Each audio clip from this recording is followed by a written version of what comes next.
Hello, welcome back to more Maydows, and I'm just saying that I need to increase again, because obviously I would have been on the phone somewhere. Windows likes to change things around to the point where people go, I can't hear you, and I go, oh, I forgot about that. Right, levels at 31, this is not acceptable, let's push this right up. We're on 70, 72, no, 75, 80 seems okay. 80 seems okay. Right, cool. Okie dokie. So if you're wondering what the sound is in the background, I have an external CD-ROM drive. That's probably what you're hearing is whirring in the background, so apologies, but I can't do anything about that. The other thing is, we're also still playing Star Trek Klingon. Usually on Fridays I try and do something different, like in December, like, you know, smaller games. But A, I've not had much chance to think about it, and B, because I didn't have two streams this week. I think I was I away? I think I was away on Tuesday, and I might have been busy on Monday. I think that's why I cancelled those two. I considered doing a stream on Thursday, but I'd just taken on a new contract, so I've been busy doing some 8-hour shifts. And when you've kind of come out from doing that regularly, and then you go back to doing it a year later, you start to feel a bit tired and stuff, because your body's just like, suddenly it's going back into that sort of 8-hour mode type of thing. So I need to get used to that. I am considering switching Tuesdays to Thursdays, because there's a lot of Tuesdays I'm taking off now, and I need to try and keep going regular again. And I'm wondering whether it's best to do it Saturday or Thursdays. And I think if I do it on Thursdays, it should be better, because Saturday is usually reserved for when I can't do something on a Friday, so I get shifted on a Saturday, and that makes that a possibility on that one. So that's probably going to come maybe not next week, but the week after. I'll have to do that, because I want to see how next week works out. So there might be a possibility that Tuesday gets cancelled again, I don't know, so we'll have to play it by ear on that one.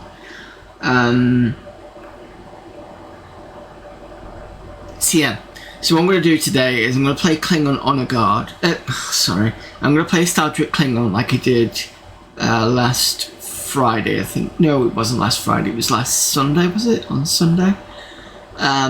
Mainly for the fact that that was what I was trying to talk about. Sorry. So the Fridays is I've been going through ExoWin for smaller games, and some of the games look interesting, but they all seem to be going through CDs. Now I'm running out of CDs. I'd got DVDs which I could easily use, but the problem is one, I don't think this reads DVDs anyway. And two, it feels a bit of a waste of 650 meg to, I think DVDs are something like 8 gig. So I don't really want to waste the CD on that anyway. So I need to buy some more CDs. So for the meanwhile, I think I'm just going to do the main game for a while. And until I get some more CDs, and I can start looking at smaller games again. I think that's probably the better idea. So yeah, let's get on with Klingon, Star Trek Klingon. I really want to say Klingon Honor Guard, but it just so rolls off the tongue. But it's not Klingon Honor Guard. Anyway, it's not that one. It's this one.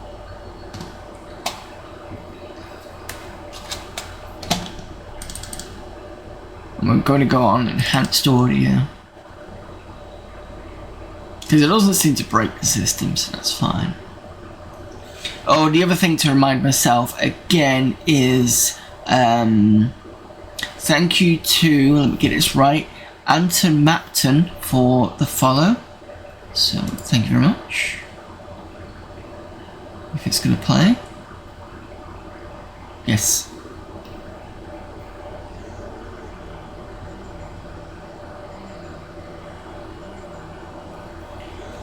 Right, let's resume. So we got to the point where there was a detonator on board, and the problem with the detonator was there was nobody knew what the code was, and I was close to what the code was. It was something to do with the musician. I wasn't sure if it was the song, and I think I did mention it might have been a song, and I thought actually it might be the instrument she was using, because there was a lot of different colours on there. Fortunately, it was the song.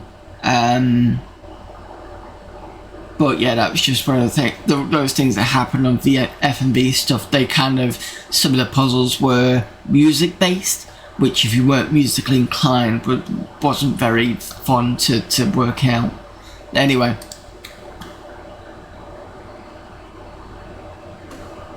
Can't exactly remember where we stopped.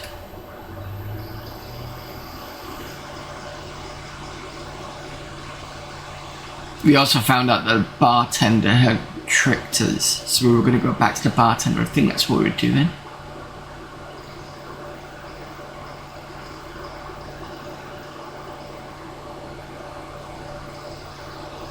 Oh, hang on a minute.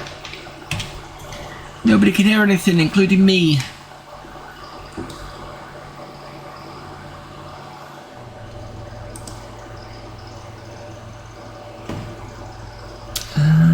Which one is it?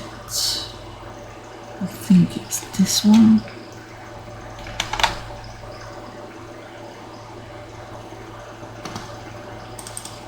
Give me a moment.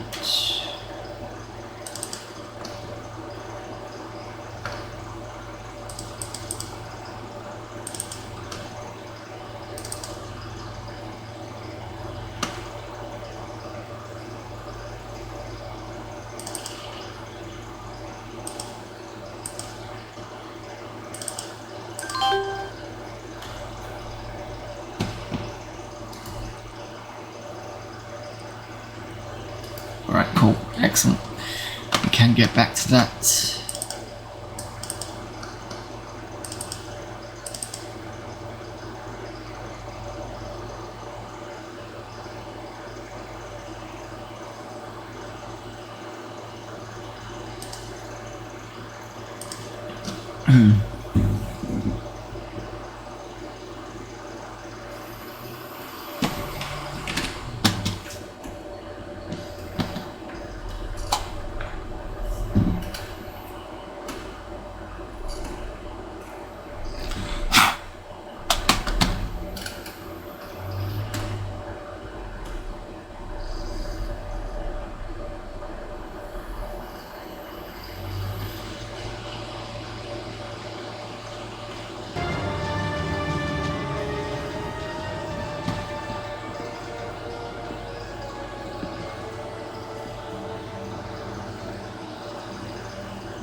What does it say, Lerot? These words are not for me to read.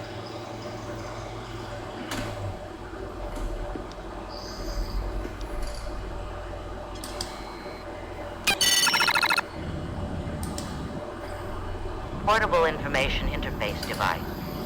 Used on board a Klingon ship to interface with the main computer or to store personal non-essential information.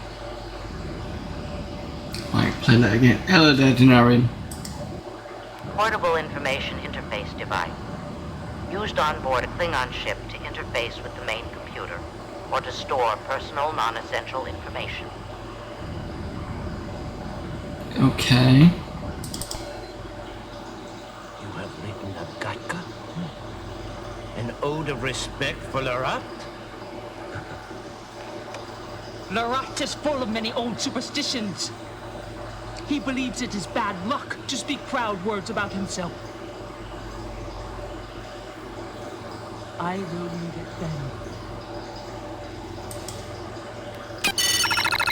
then. Is it made? Yeah, it's Maydows all month. So I started this, I think, last week. Sorry if I don't think I talked it up as much as I did last year, and I think I've been so busy, and it just kind of caught up to me. So yeah, apologies for that. But we still are doing Amiga Mondays. So you know that when I do an event, I always keep a day of something else open, just so I'm not stuck with one particular thing. So that's still a thing. But at the moment we're playing, as you can see, we're playing Star Trek Klingon. Started this last week, and if I finish this, which I've got a feeling I'm going to do before the end of the month, I'll probably start Police Quest SWAT, because I remember I'd actually bought that as part of the collection, and that one's on 3.1 as well. But yeah.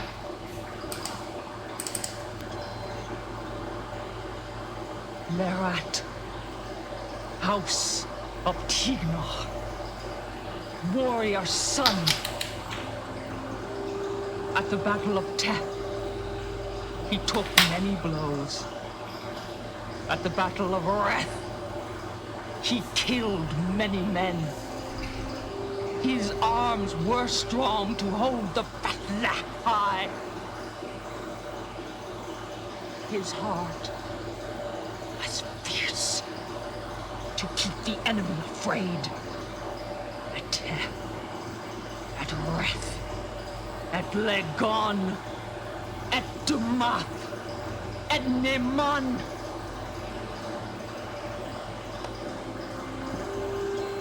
His arms are heavy now with the weight of many battles. His heart is burdened by the press of many honors.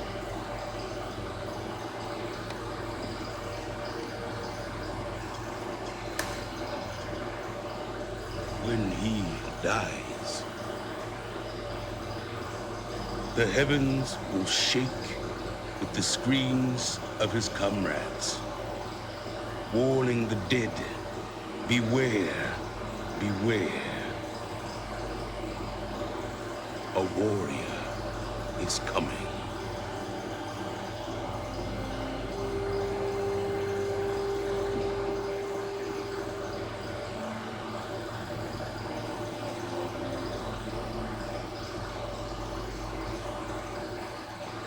May you die with honor, Hawk.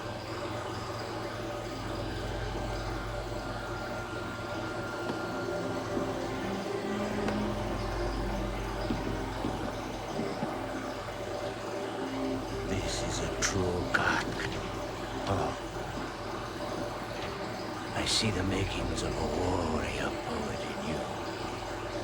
It runs in your family's blood. Approaching Taganiqua. Come. Prepare yourself to return. Warrior.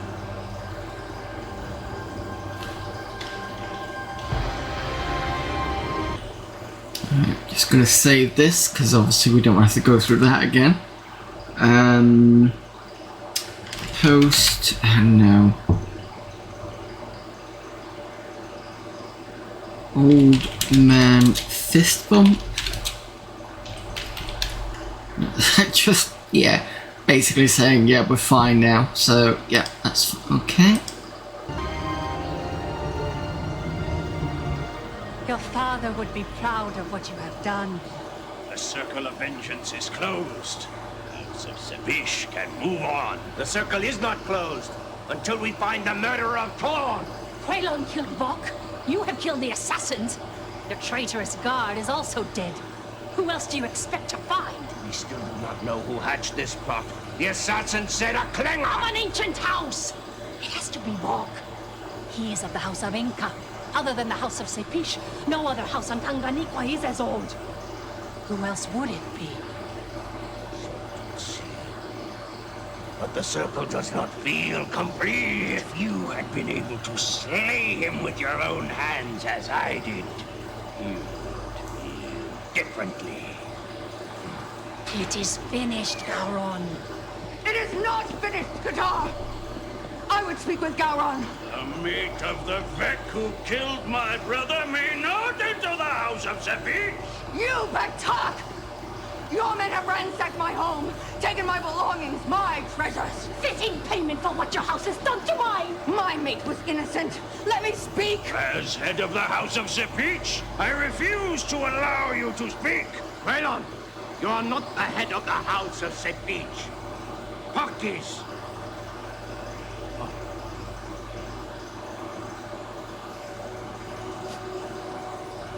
Speak to Vok. You say Vok was innocent. Where is your proof?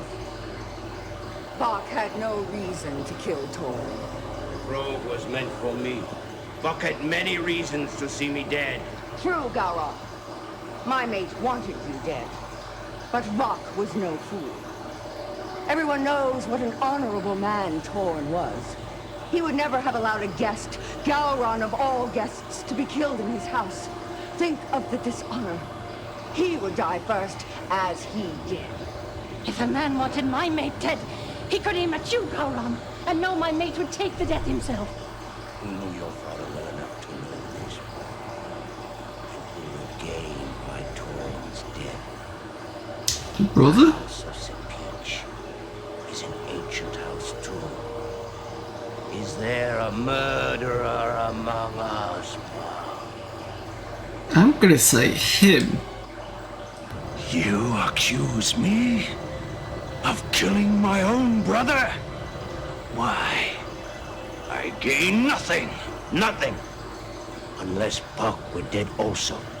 Then you would become the head of the house of Sepich. I deny it. The charge has been made. You must offer proof of your innocence. I will offer proof. I challenge my accuser to the Vitae. A test of innocence or guilt. Puck, you have made this accusation of your uncle. You must accept his challenge. My men will see to it that the chamber is prepared. No! My men will! Come on! Yeah, funny how you said you were gonna do that.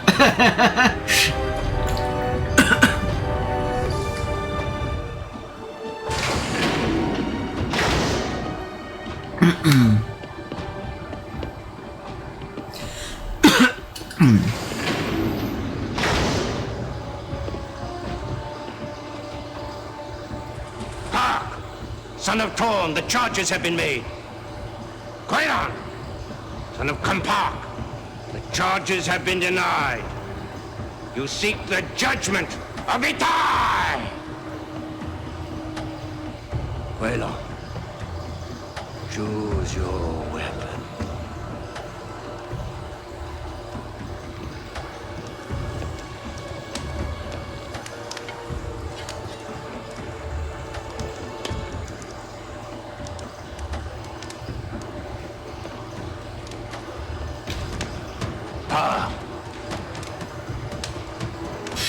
I'd have to go with the bat this, even though I've never actually done it.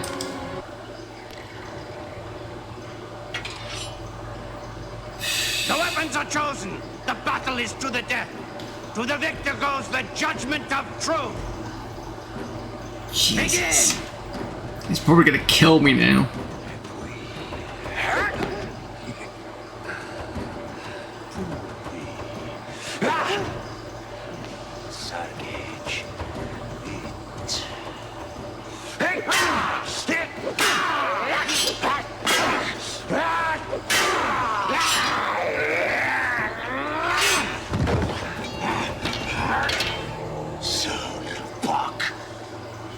Win! You were right.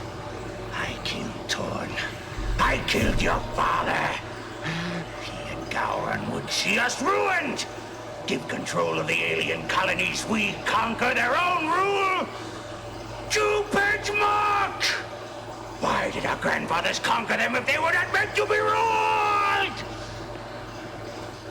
There are greater forces than you can understand, Klingon. You look only at the depth of your own wealth.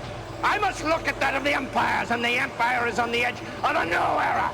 We cannot be burdened with these unimportant planets. You will destroy the House of Sepich. I would make the House of Sepich rich with honor, but you will not live to see it, Quaylon. Finish him!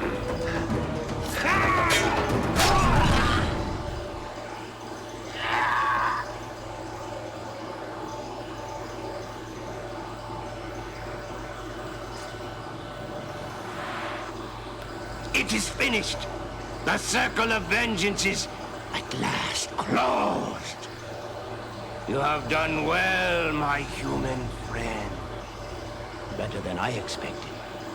Now you know what it is to be a warrior. You will never be the same. I wonder If I have done right teaching you this thing. Perhaps you have learned it too well. Next time we may meet as enemies.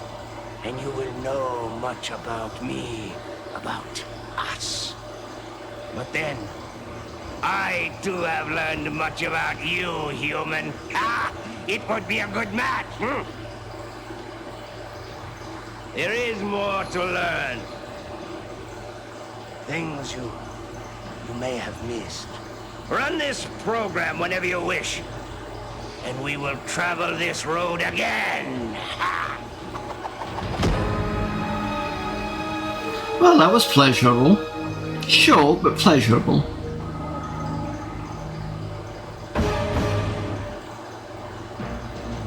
Yeah, I did think I was going to start to finish this before. I did think I was going to finish this quite quickly because it did feel that way partway through, which is fine. It works well. I do want to play Star Trek Borg now. That looks an interesting one, so I can't run it on this event because it's Windows 95 only. But it's basically the same as this, but with Q instead of Garon. You might have seen other people play it. So yeah, this was quite fun. And how I guessed it was the brother, well, who else was going to know his other brother so well that he would, stand in for his brother, because the only other option was his wife, which I don't think so. The mate, which, if she's pleaded innocence for her husband, I can't see it being her. And then I think one of them was Garon's right hand, I think was in there as well, and I couldn't see it being him. But yeah, there's the language lab, which we haven't seen, so let's have a look at that.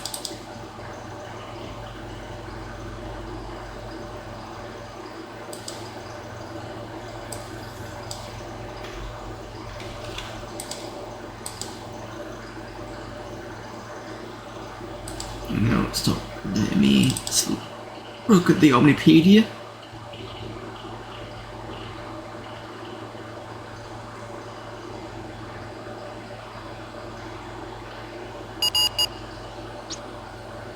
Now establishing data link. Memory Alpha. Welcome to the Federation Omnipedia Databank.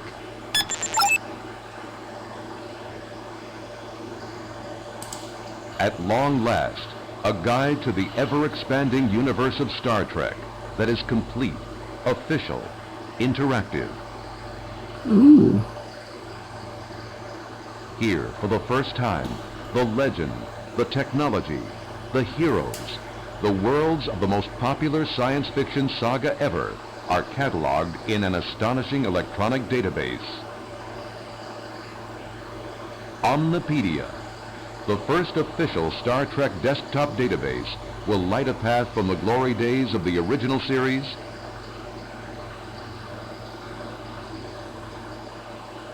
through the heroic adventures of Star Trek: The Next Generation, to the continued discovery of new civilizations in Deep Space Nine, and finally, to the latest chronicles aboard Star Trek Voyager, where Federation crews confront an infinite unknown. Omnipedia will guide you there, across 6,000 entries, with more than 100 video clips and thousands of 4-color photo images, 3D renderings, illustrations, and animations. This is the CD-ROM for fans of all Star Trek series and films. Looks interesting. Of course, this is a demo. Excuse the bad Special screen. multimedia narrations feature the voice of Sarek, Spock's father. And with Majel Barrett Roddenberry as the voice of the computer, the Omnipedia turns every desktop computer into official Federation hardware. We did play Star Trek V last December. For end users with AV-equipped computers, there's more. Omnipedia is the first home entertainment software to feature voice recognition technology. Computer, play video clip. Really? Okay.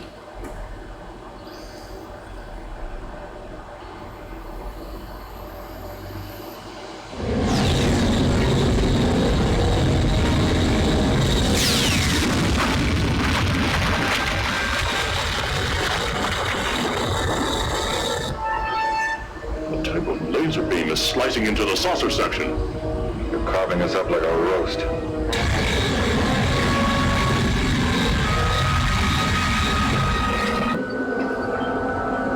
I think this is when they first met the Borg.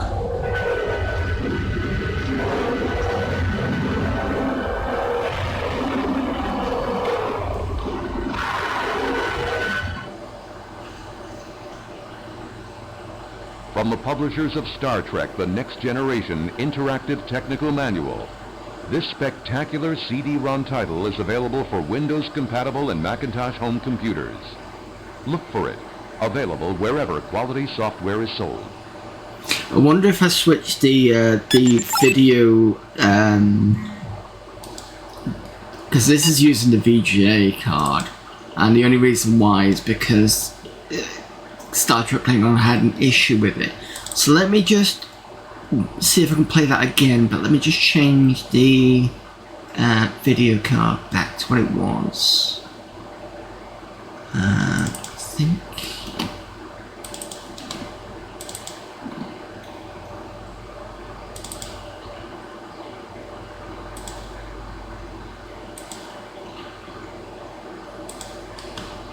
So we were on the S3 one. I think I sent it to 640 by 480. Did I do 256 colours or did I not? Did I do 800 by 600? I can't remember what I started off with. I'm fairly sure I sort of started off with one of these. I'm going to go with this one. Small fonts.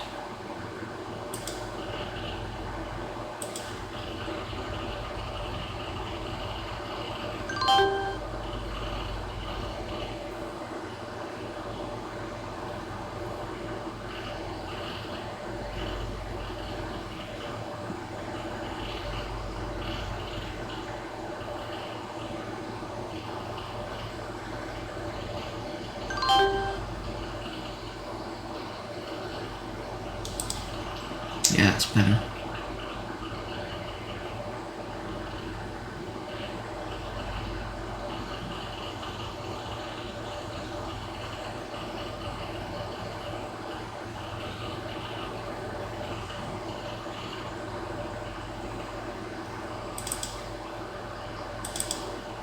Let's try this again.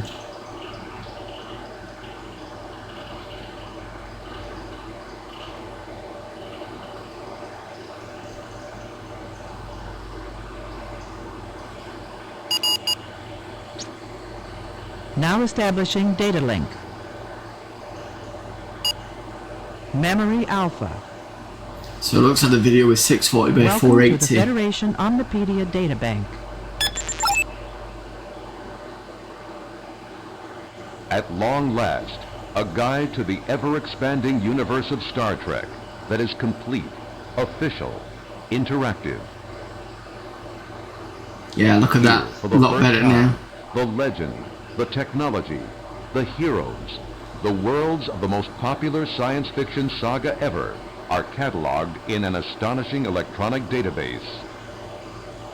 Omnipedia, the first official Star Trek desktop database, will light a path from the glory days of the original series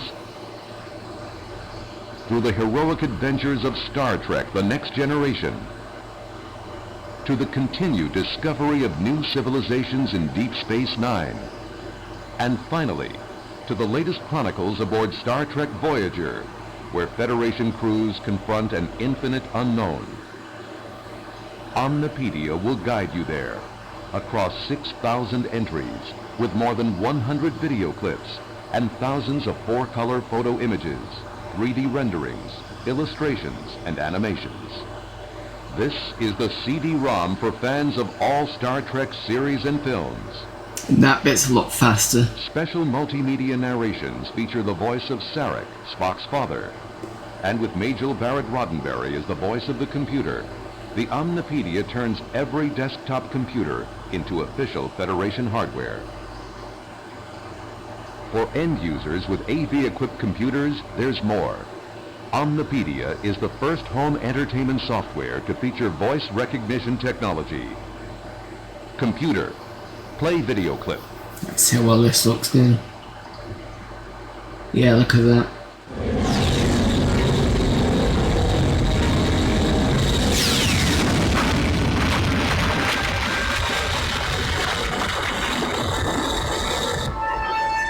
What type of laser beam is slicing into the saucer section? You're carving us up like a roast. It looks more like VHS quality now.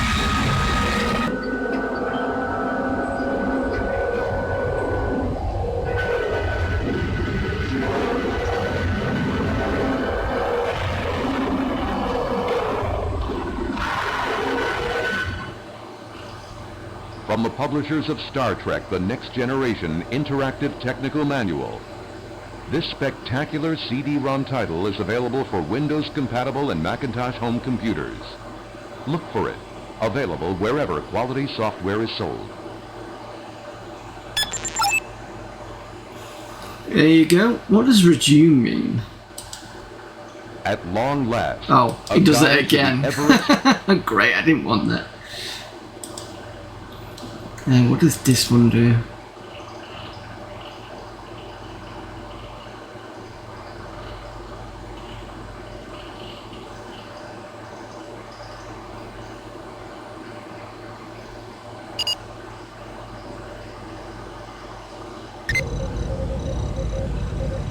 Oh, I think we've seen this. It's just another quick slideshow.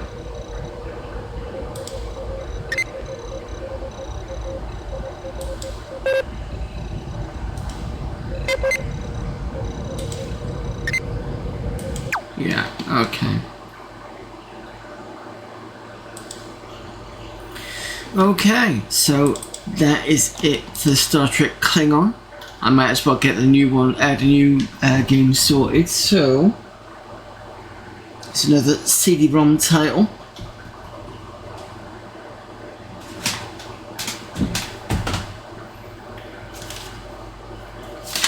Yep. That I bought last year, I believe. Let's play this one. I've heard it's quite janky. But as we're on real hardware, I don't know whether it's going to be less janky or more janky.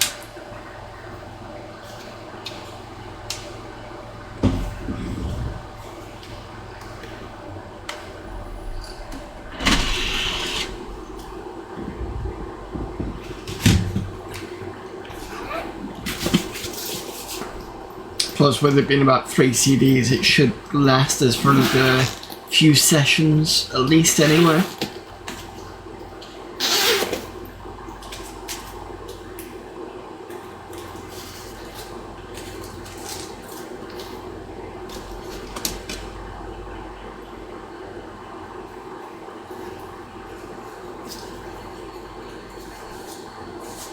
The interesting thing is that was disc 2, and there's 3 discs on this Star Trek Klingon.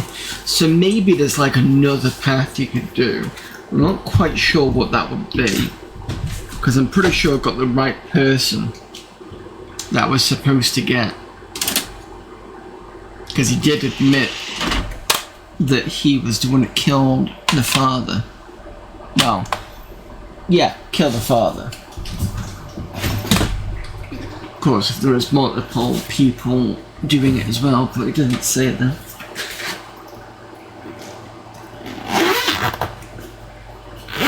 But I guess Klingons would not admit to that easily.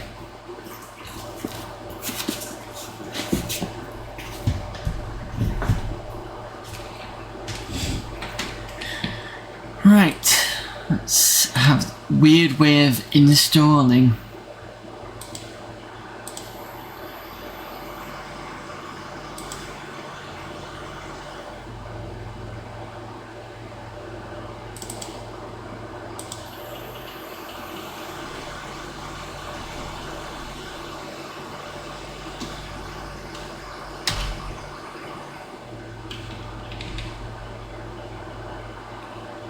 So let's go with D drive. I've got 500 meg free.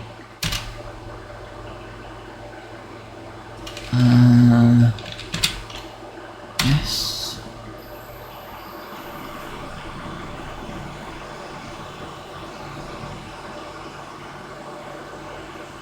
Oh, this is a DOS version, okay.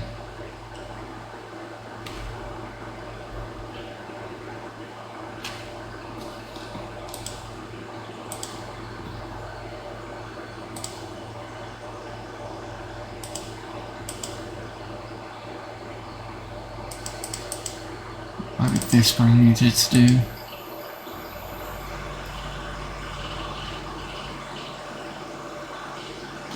Whilst that's prepping, let me just change the title of the game. Oh. Application error. Oh, it's fine.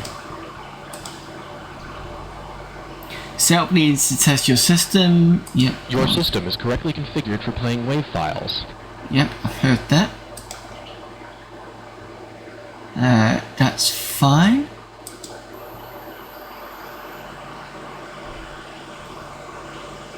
CPU performs equivalent or better than the 486-67 CPU.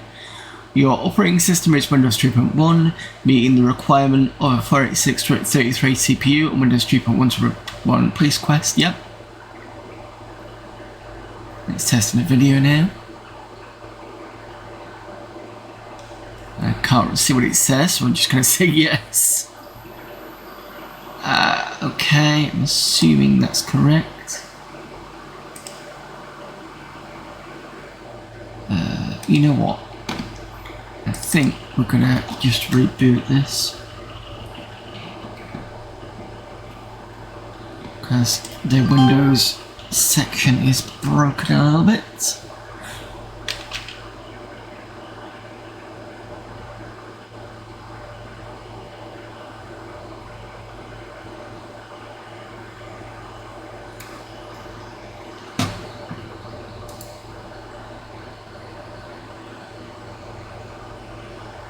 And starts thinking about giving me a prompt.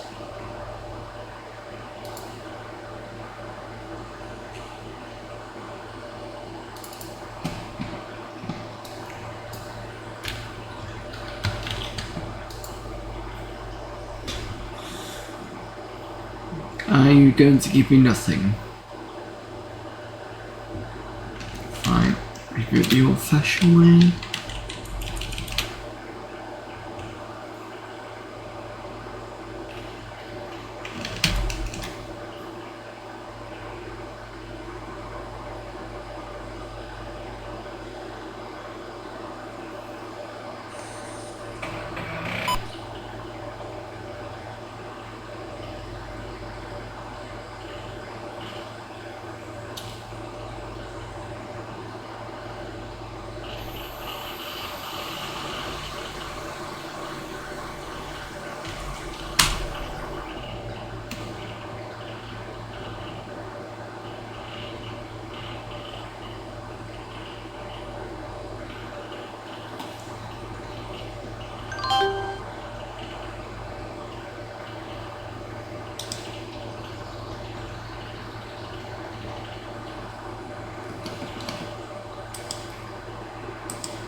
No error. Okay. That's where it got to last time. Your video display supports 256 colors at resolution by 600, a speed of 366k pixels a second, failing our requirements of 256 colors of resolution. Right, okay, that's fine. So I just need to switch resolution, that's okay.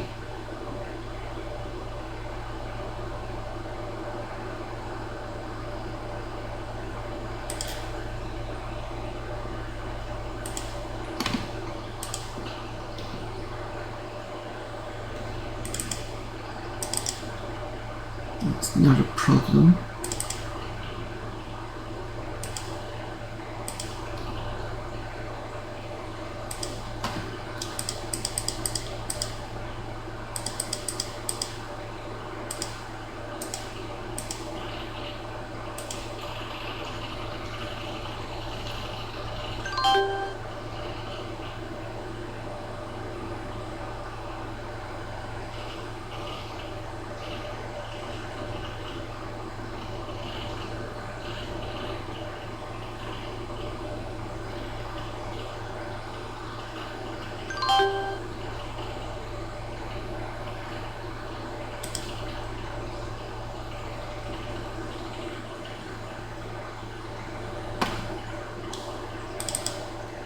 Let's run it again.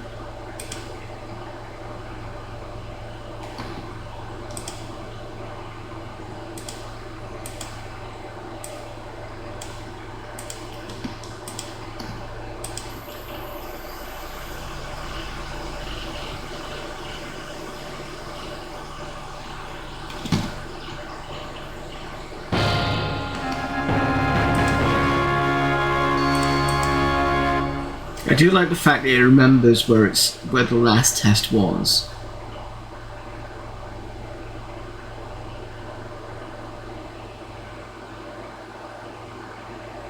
Why is it saying it supports 800 by 600 and it fails anyway?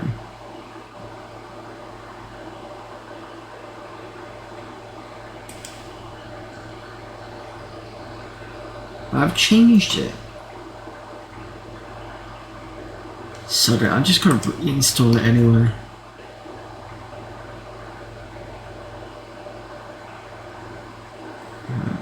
Okay. Don't know if it will. That's fine.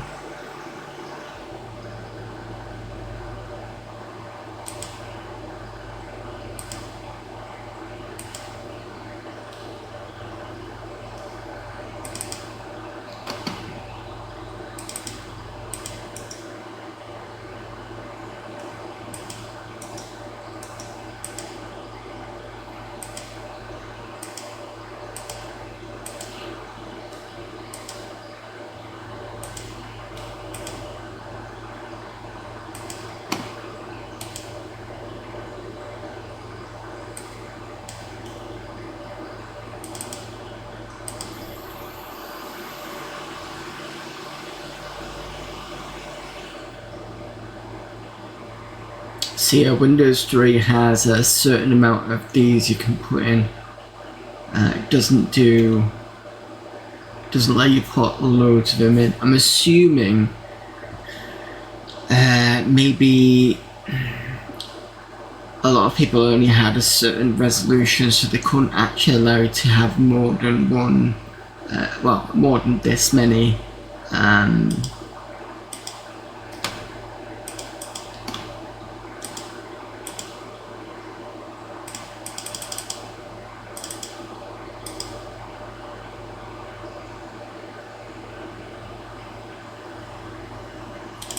program things. Why is it not letting me?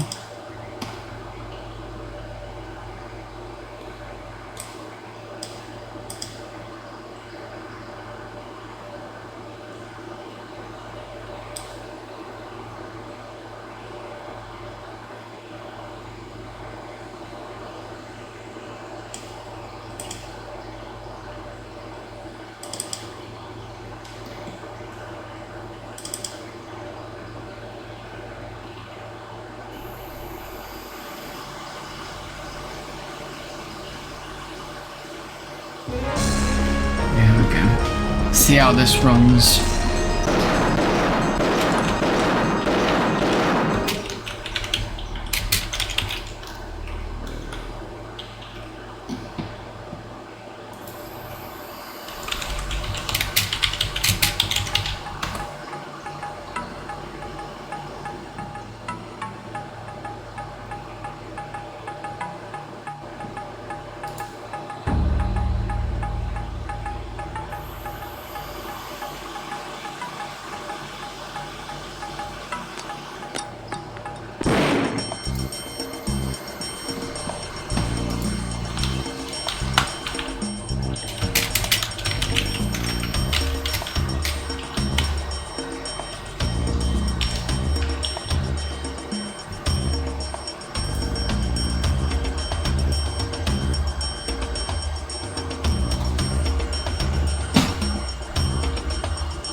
It looks fine.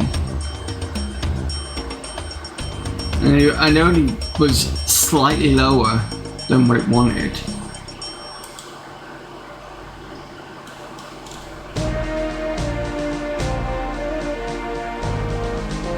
Right, New Korea. Welcome to D Platoon, officer. Formed in 1967, the Special Weapons and Tactics Team of the Los Angeles Police Department has held a preeminence within the field of law enforcement and has been the standard bearer for domestic specialized tactical units throughout the world. We are an organization steeped in tradition and pride, where individuals are frequently called upon to perform at levels far above the norm. There have been and ever will be certain guiding principles that have provided the foundation for the high level of professionalism exemplified by this organization and its members. Commit them to memory. Mission Statement 1. A commitment to the belief that members of this entity must function as a team, that the overall success of each mission is a direct result of individual team members acting in concert with one another. 2. A deep and abiding reverence for human life, resulting in a firm resolve that all possible tactical alternatives to be exhausted before employing deadly force. 3. Recognition that we are part of a larger organization, the department, that our level of success is dependent in large measure on the support of the department and the individual entities within. 4. A conviction that consistent and intensive training is tantamount to continued success in all operational aspects of the team. 5. An enduring effort by each team member to maintain high standards of mental and physical health. 6. A continuing process of honest introspection into the day-to-day workings of this elite unit in order to guard against complacency and mediocrity. Please sign below to indicate you've read and agree to comply with the mission statement of the Los Angeles Police Department Special Weapons and Tactics Team. There we go, SWAT pup. Welcome to D Platoon, officer. I'm Sergeant Rooker. While you're assigned to D Platoon, I'll be your supervisor. Your new position here is that of an assaulter. This is Officer Packmeyer, and he's your element leader. For the record, Officer Packmeyer has been an element leader in D Platoon for 8 years. He's a wealth of information, officer. Learn from him. Thank you, Sergeant. Hello. Officer, I'd like you to give some thought to what I'm about to say. You are now one of 60 tactical officers within D Platoon. We constitute less than 1% of the entire Los Angeles police force. Your selection and admittance to this platoon is something to be proud of and respected. As a member of SWAT, you are responsible to meet the requirements of specific tactical criteria and will be tested regularly.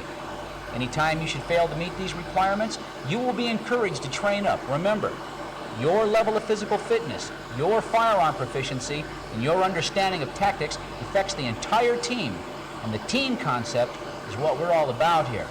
There's no hot shots, no loose cannons. We train as one. We work as one. And we resolve conflicts as one. Do you understand, officer? There's no room for grandstanding. Lives are on the line. The lives of police officers, your fellow teammates, innocent citizens, and yes, even suspects. Lest you should forget, officer, D Platoon is a life-saving organization. We adhere to the rules and regulations of the Los Angeles Police Department and to the laws of the United States of America. And while you're a member of SWAT, you will remember to live up to our standards, regulations, and laws. You will behave as a gentleman, an officer, and if necessary, a gunfighter. Officer Packmeyer now has a few things to say to you as well. Officer Packmeyer? As Sergeant said, we're a team here. For us, trust is more than a word. It's a way of life, a vow we make to one another. When called upon in a crisis, I trust you will do your job. I trust you will have honed your skills and will be prepared. I trust you will be brave, not foolish. I trust that when I give an order, you will follow it. I trust that when you tell me you can accomplish something, you will. Around here, we're cross-trained. Some of us are lead climbers and assaulters. Others are negotiators and assaulters. You're entering D Platoon as an assaulter. We have a sniper position open. So if you're interested, I suggest you train up and then let me or Sergeant know you'd like a shot at the position. Sir? Thank you, Officer Packmeyer. Officer, I suggest you become familiar with your new surroundings and your newly issued weapons. I also encourage you to review the educational material the department has made available. We have a training detail later at the Academy Range. Be there. Until then, get settled and learn what you can.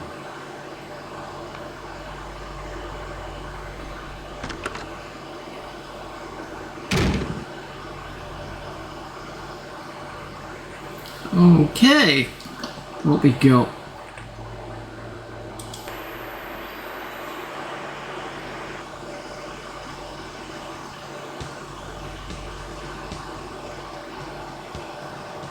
Sergeant Michael Albanese, is that?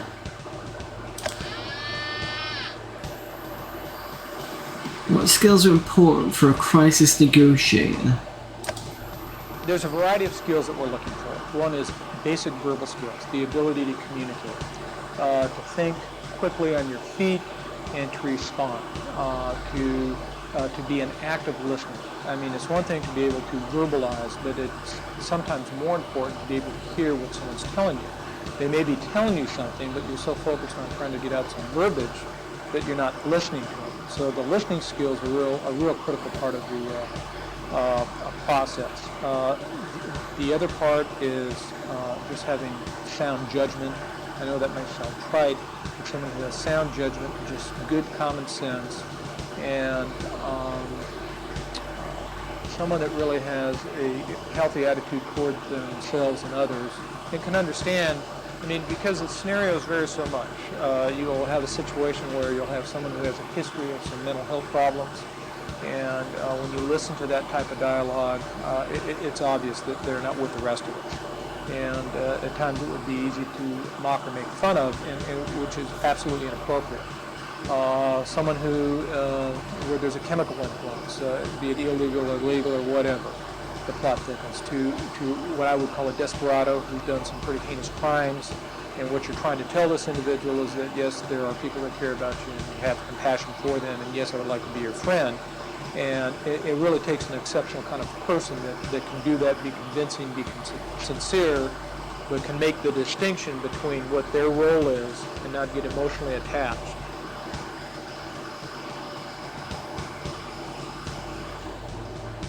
Okay. Describe the suitcase phone that is used for suspect negotiations.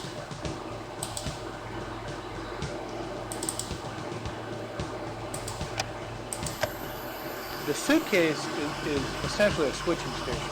It could be a standalone phone station, or you have the ability to tap into an existing phone line. So what's delivered is what commonly referred to as a throw phone, because you literally, it's packaged in a manner that you can literally throw it at. And it's pretty much bulletproof. So that's one way that a phone can be introduced. And then the other way is that if they have a phone there, is that we use that system as kind of our switchboard, and it allows us to continue with the dialogue. Got ad warning coming up, so we'll ask this question and then probably stop for the ads. So what does it mean when the suspect refuses to talk to the crisis negotiator? First of all, that's not a good sign. When they cut off all communication with the outside, that's not a real good sign. I mean, if you broach that subject to your mental health expert, they would say that's not a good sign. There's other options that we can introduce to try to encourage them to talk to us. One is that you can go home and say, hey, we're out here, we want to talk to you, so-and-so's here, we're here, we want to help you. That's one way, and there's some other ways that you can kind of try to encourage them to get on the phone with us. If you have a situation where they refuse, then really the negotiation process, it's in place, but it hasn't been established, and then you have to look to other means to doing some type of intervention. Right. We'll see you after the ad break.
Apologies, misread my dashboard there. Thought that the ad was still on, but it's not. Right, let's put the audio back in. So, next question. What kinds of things do suspects request during negotiations? Oh.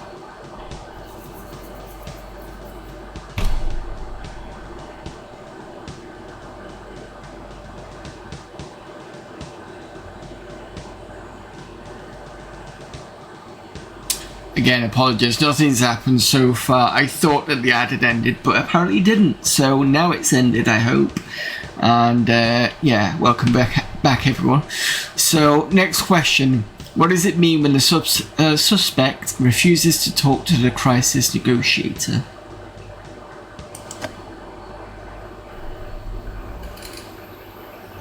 First of all, that's not a good sign.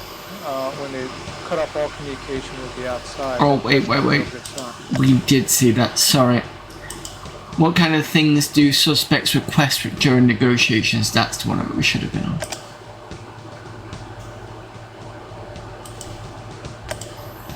As far as requests for transportation, be it a car, bus, bicycle, whatever, it's frequently requested. The fact that it's requested doesn't mean that it's going to happen.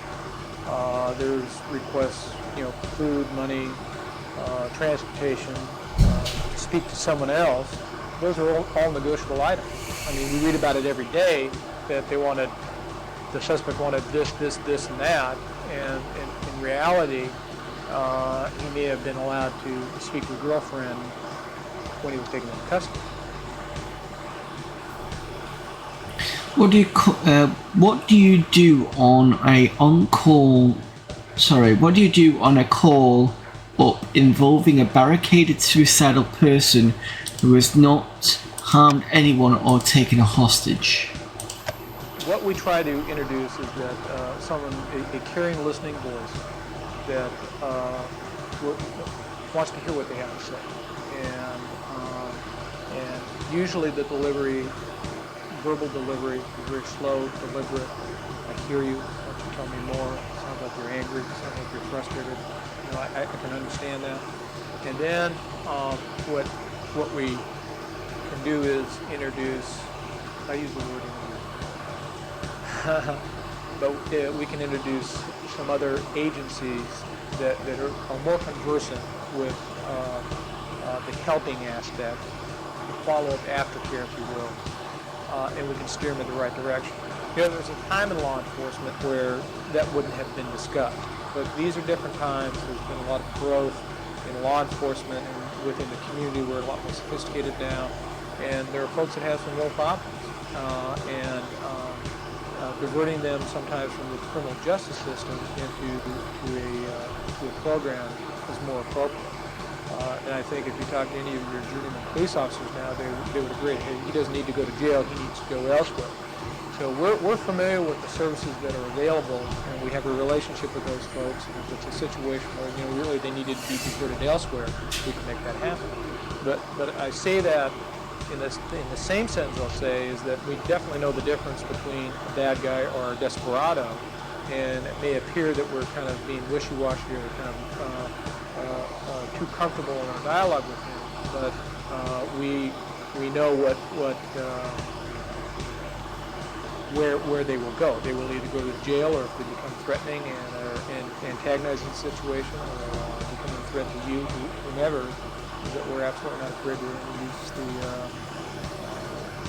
use of force, a more significant use of force. And that's what separates us with law enforcement in general, because one, we have the time, we have the wherewithal as far as equipment, assets, training, and we can make that happen.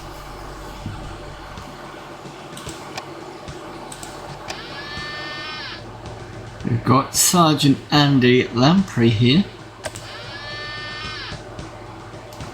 The SWAT lieutenant has a unit designation of 10 David or 10D. How does this designation system apply to the D platoon sergeants?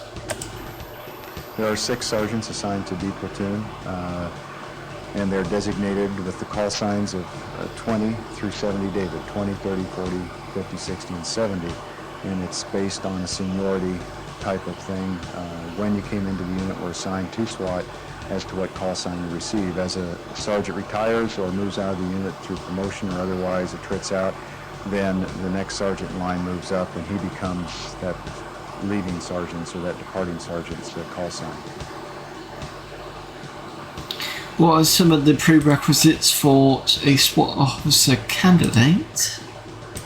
an officer coming into SWAT typically has 5 years minimum of street police experience.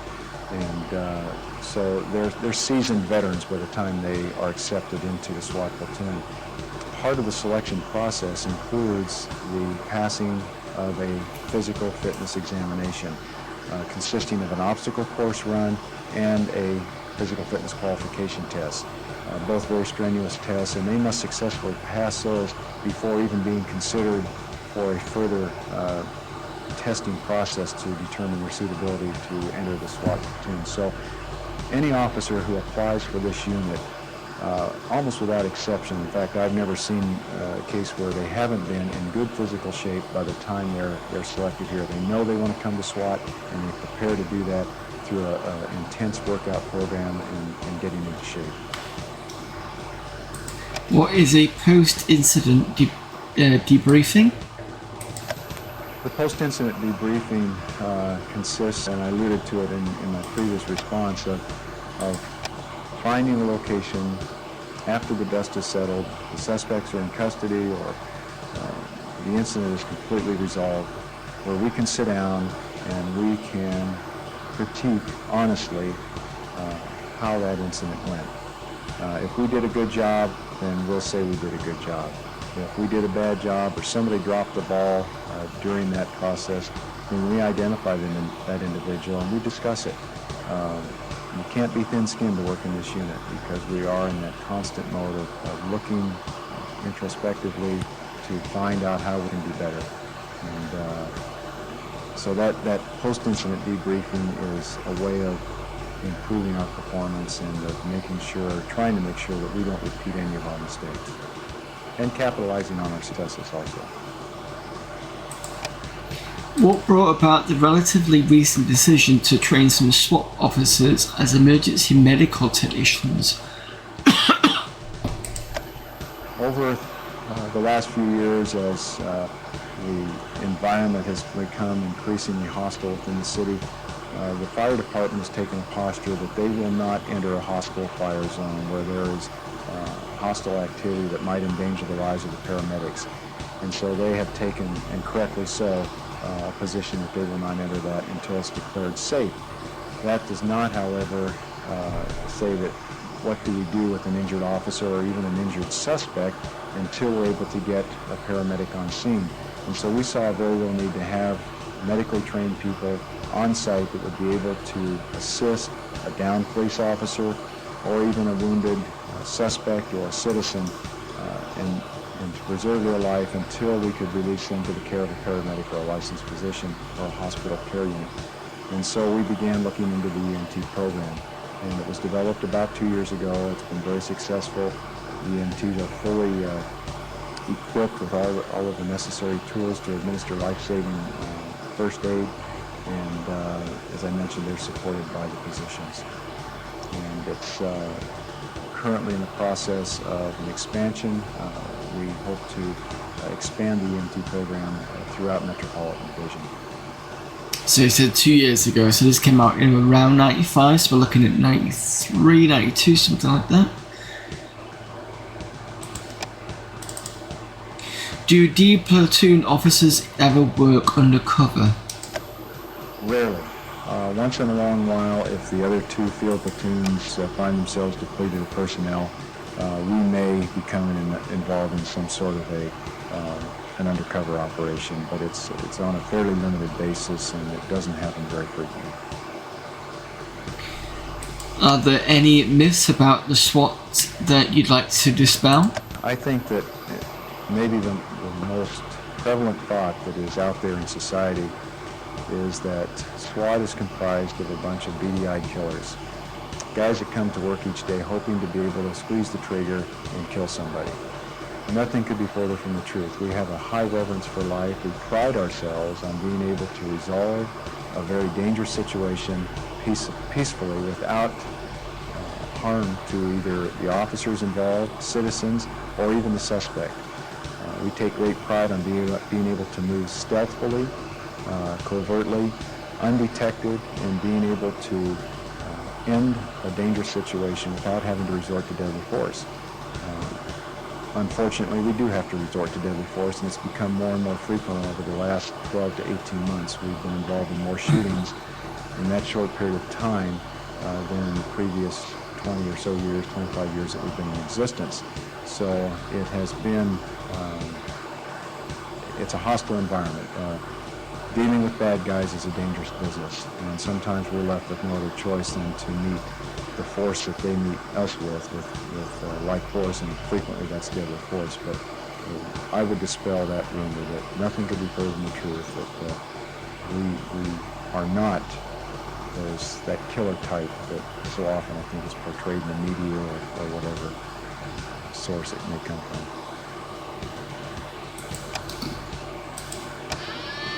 Next up, we've got Sergeant Gil Waldron. Please insert CD number 2, then press enter to continue. Okay.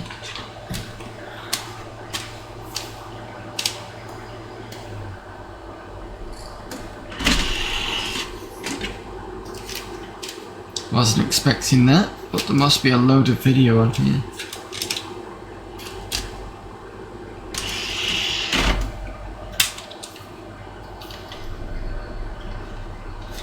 Oops. That was not good. Please don't tell me I'm going to run it over somewhere.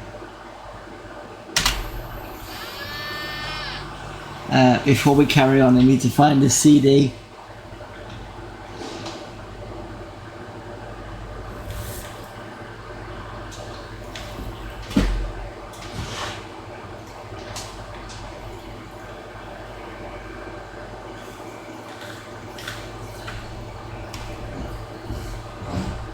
Please don't run it over.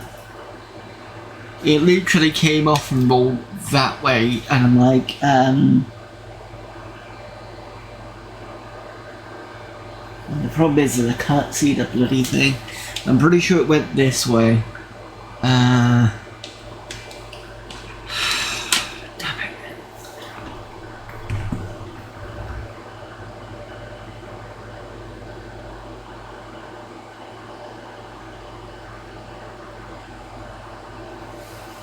Where have you gone? Oh, there you are.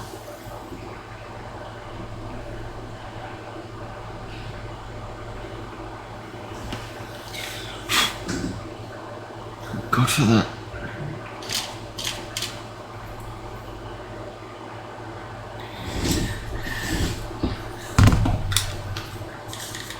Right, next thing.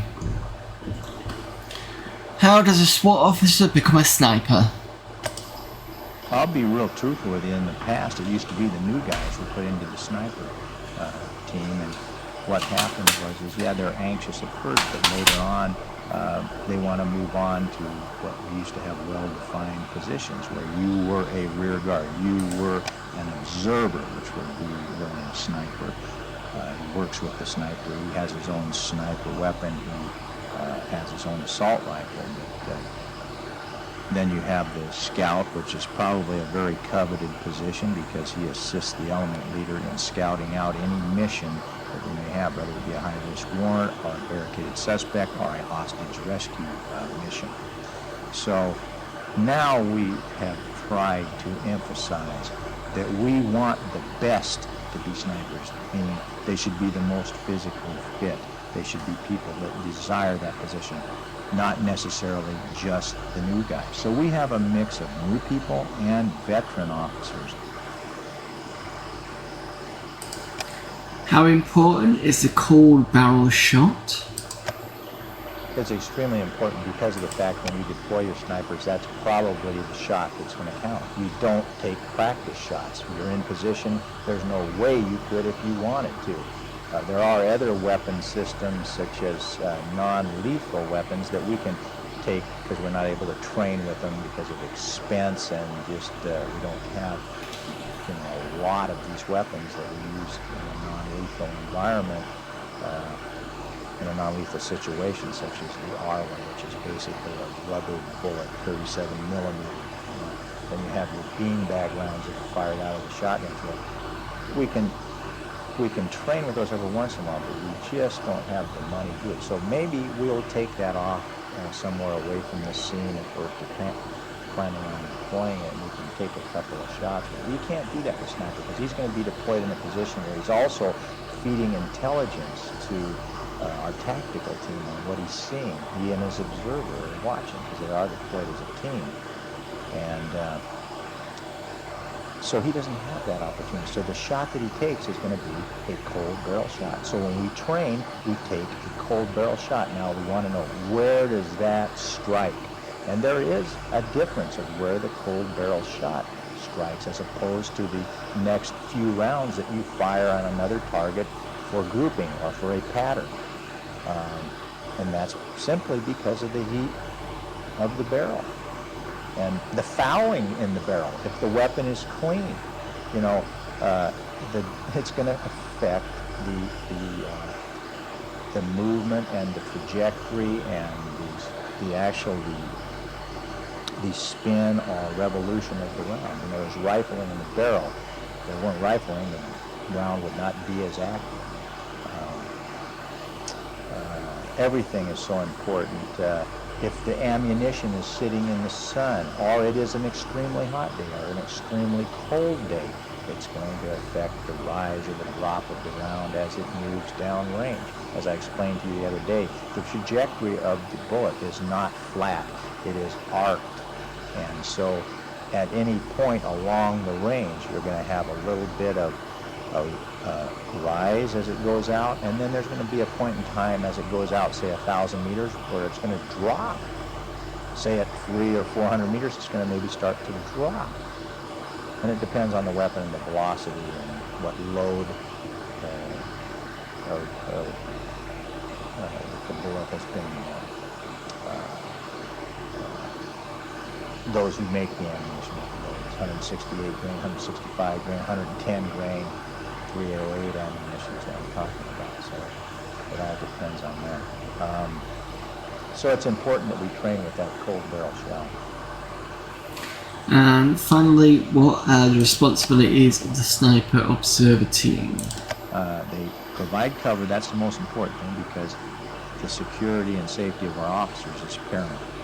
But they also provide that intelligence, which also enhances the safety of our officers. And, you know, obviously contributes substantially to the success of the mission.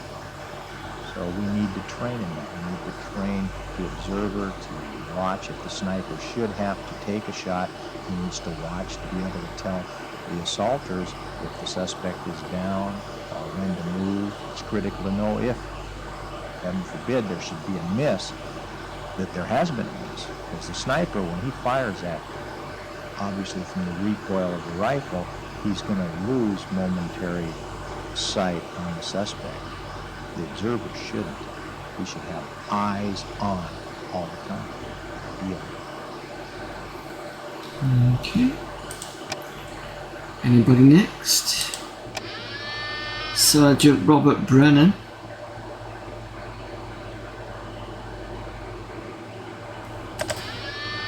Of course, it helps if I collect any of you. What is an assaulter? Oh, hang on a minute. We've got a person to get rid of. Done. What is an assaulter? Well, an assaulter basically is a part of the team that goes inside after the suspect. That's probably the simplest way to put it. Then you have what we call our long rifle positions that would take a shot from a greater distance. Assaulters would be going inside, making almost physical contact with suspects, whereas the other part of the team would be doing it from a distance. And on that assaulting team, you have different positions. You have the scout, you have the rear guard, you have your team leader, and then you have different weapons. And so those people trained to where if something happened, they could switch at any time and handle any one of those positions. So that's basically what the cross-training is. You cross-train with the weapons and the positions. So each person knows the next person's weapon and his position. What is the average age of the SWAT officers? Everyone here probably has they have to have at least 5 years on the department. So if they came on at 21, they're at least 26. That's at the earliest they could come in. But most come, it takes a little bit longer, so they're probably 30, 31. And then you stay here for a few years, so probably average age is up and around the mid-30s, or even late 30s probably. Why has D Platoon selected the .45 as opposed to the 9mm as its handler? Because the 45, it has a larger round, and it has more what we call knockdown power. The 9mm, you could hit a person, say in a fatal spot, and he could still continue to function for maybe as much as a minute or more. So he could do a lot of damage in that time, because he could stay on his feet. 45, normally if you hit somebody with a 45, they're going to go down, and that's back again to that knockdown power. So once a person's down, he's less of a threat than his damage. So you have a bigger round, and it's just more likely to put a person down than the 9mm. The other side of it is you have a lot more rounds with the 9mm. So. A flashbang is a diversionary device that lives up to its name by exploding with loud noise and a blinding light. Describe the effect of a flashbang has on a suspect. You'd have to really appreciate it. You have to be on the inside as a suspect and see it coming in and feel the effects of it. It's devastating. I don't think there's anybody bad enough to be inside of a room, let that come in, and still be ready when officers come in right behind you. I don't think there's anybody that bad, even though you can't prepare for it. Because even in training, if you know it's coming, you still cover your face and turn away. Because it's an explosion. The bang it's a small concussion. So, if a person can do that, they're really bad.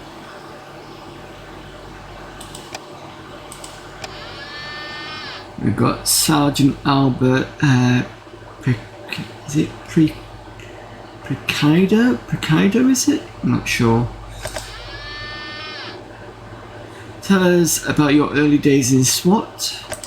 I first joined the unit when it first started here in Metropolitan Division, September of 1971. When I came into the unit, I was selected as an element leader to start off with because back then there was only 40 policemen, 4 sergeants, and a lieutenant, and they had to select the people. I was fortunate that I was selected as an element leader from the beginning. So I served as an element leader from September of 1971 to January of 1978. And in that time, I was involved in probably what is considered to be the most dramatic, for lack of a better term, incident in the history of our unit, which was the Simonese Liberation Army on May 17, 1974, which involved the kidnapping of Patty Hearst. And we were involved in probably one of the major firefights in the history of our department, which is part of our logo. Our logo has the numbers 41 and 54, where 54 stands for 54th and Company. This is where the SLA shootout occurred. How did your element participate in the SLA shootout? Well, members of my element actually located the vehicles of where the SLA were at, and we were the ones who actually pinned them down to that particular location. And then with the assistance of patrol officers to cordon off the area, my element was then going to be the entry team. My element had the front portion of the house. The other team came up the rear. So there was a total of 19 of us that were involved in that incident. And it came to a successful conclusion. What was your involvement in the raid on the Black Panthers? The other incident that's of major importance that I was involved in also was prior to me coming into the unit. It was in 1969, and that was the Black Panther raid, as it's called, December 9th, 1969, which was at 41st and Central. That location involved a militant group that had 17 members that we were involved in a major firefight. Well, I was the defiant myself and my partner at the time and another officer were the defiants on a search warrant at that location. And we were involved as far as feeding information into to the investigators regarding that incident, consequently a search warrant was written up for that location. Actually 3 locations, that one there and 2 others in the city of LA. All 3 were served at 3 o'clock in the morning on the 9th of December 1969. And once again, there was a major firefight that involved with the Black Panther Party. 17 members were eventually arrested. Of the 17 members, the only one that was filed on was the one that my partner and I arrested, which was an individual that had assaulted a lieutenant from our division at the time. I was assigned to Newton Patrol Division. And that's the only one that was convicted. The others were not because of good defense attorneys, I would say. And lastly, are there any Rambos in SWAT? No, we don't have any Rambos. There are, you know, the general public looks at the TV programs, the SWAT programs, the movies. The Rambos, as you say, Sylvester Stallone, the Arnold Schwarzenegger, and all of these types of movies. They see these guys and they do all of these tremendous feats that somebody else is doing for them, actually, some stuntmen. We don't do that. That's heroics. That's false heroics, you might say. Our guys are true heroes. They do the job, and the job's got to be done. They face the bullets, not the stuntmen. That's the difference. That's the difference between us and the real world, and the movie world. The public doesn't know that. They look at us as beady-eyed killers because of the movies. We don't take that many lives. We save lives. We like to be considered as a life-saving organization, not as a bunch of guys that are out there to kill somebody. That's not what we do. In 29 years that the unit has been involved, that's been in existence, I think it's 29 years, from 1971 to 1994, you have to figure that out. But in that time frame, I think we're at about, and I'm guessing now because I don't have the figures in front of me, 30 fatalities, 6 of which was the SLA. So that means 24 in 29 years, that's less than 1 a year. That's a pretty good record.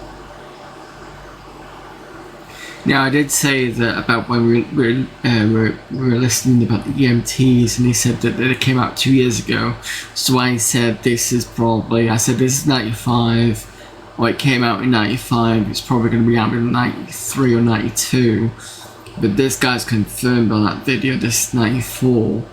And usually I'll take maybe a year or so to make a game, maybe a couple of years. That's why I said 92, possibly, not 93. So it looks like it was 92. But yeah. Back to Michael Albanese again. Right, so that's the video player done.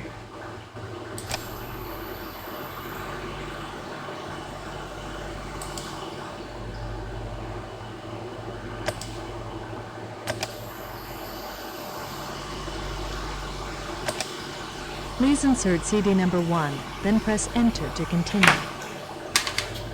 The one that fell out. Hopefully it's still okay.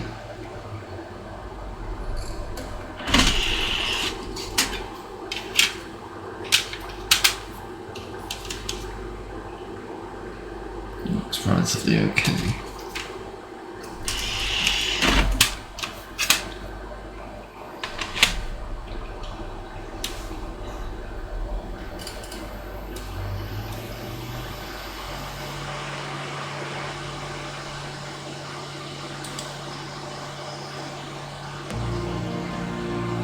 Topics: training bulletins, commendations, D platoon, tactical considerations, tactical movement, sharpshooter considerations. So let's start with the top.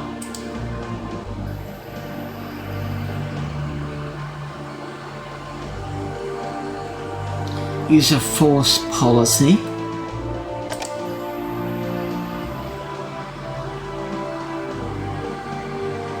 The police department's primary function is to protect the rights of all persons within its jurisdiction, to be free from criminal attacks, securing their possessions, and to live in a peaceful atmosphere. In order for the department to carry out its function, police officers may be required to use physical force. The application of physical force and the type employed depends on the situation as perceived by the officer. The purpose of this bulletin is to provide guidelines as to when The physical force may be employed in the type of physical force the law will permit.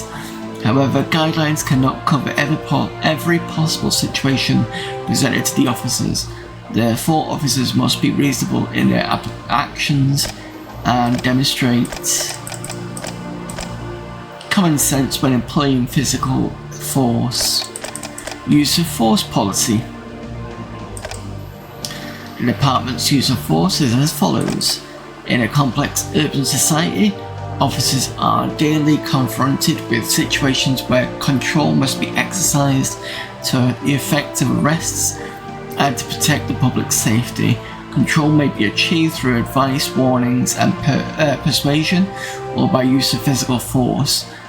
While the use of reasonable physical force may be necessary in situations which cannot be otherwise controlled, force may not be resorted to unless other reasonable alternatives have been exhausted or would clearly be ineffective under the particular circumstance. Officers are permitted to use whatever force that is reasonable and necessary to protect others or themselves from bodily harm. Wow, how much text is this?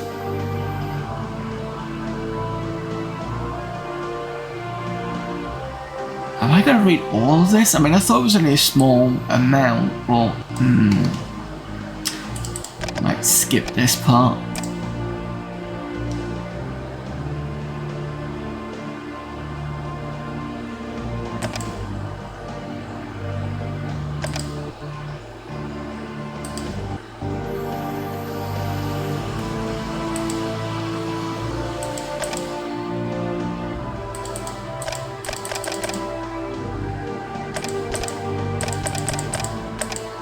All the medals.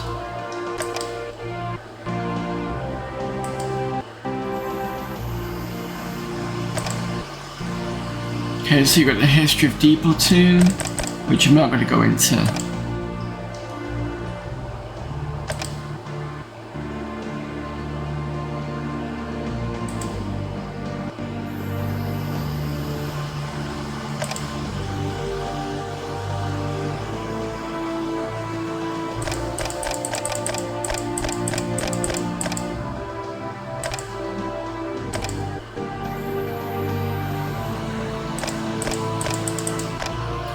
This is a lot to go through. You know what, let's bring on the jank.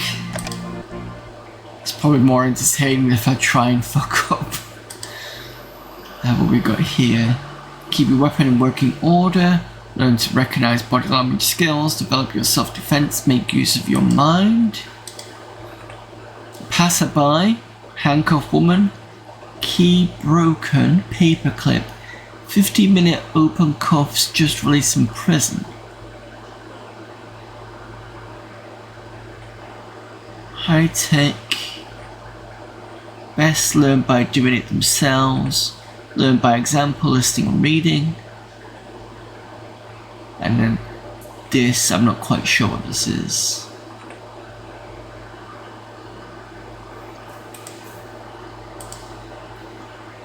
Firearms attack. Oh, this is advertisement for Police Quest.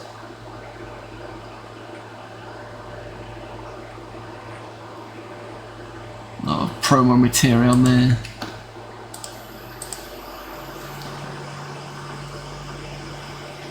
I think that's it really, isn't it? Yeah.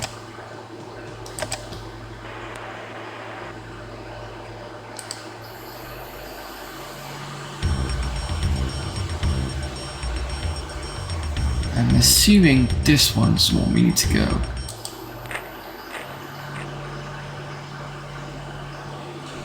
Colt 45 caliber 1911 government model sidearm.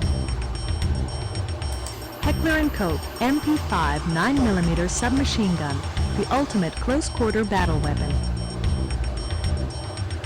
CCI Spear 200 grain 45 ACP jacketed hollow point lawman load. Winchester 230 grain military ball full metal jacket. Winchester's 9mm 115 grain silver tip hollow point. Winchester 9mm 115 grain full metal jacket cartridge. The gas-operated 223 M16 by Colt.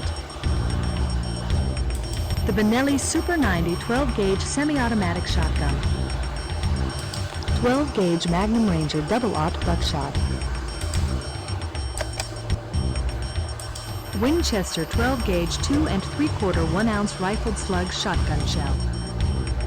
Defense Technology number 25 distraction device. D Platoon armorers hand-make the 180-degree mirror used by SWAT scouts out of an 1/8 of an inch mirrored plastic and extendable handle. The hand battering rams used by D Platoon are one-man rams with a weight of 30 pounds and a length of 3 feet. Lash two-way radio head. Oops, sorry. Lash two-way radio headset. Load-bearing tactical vest.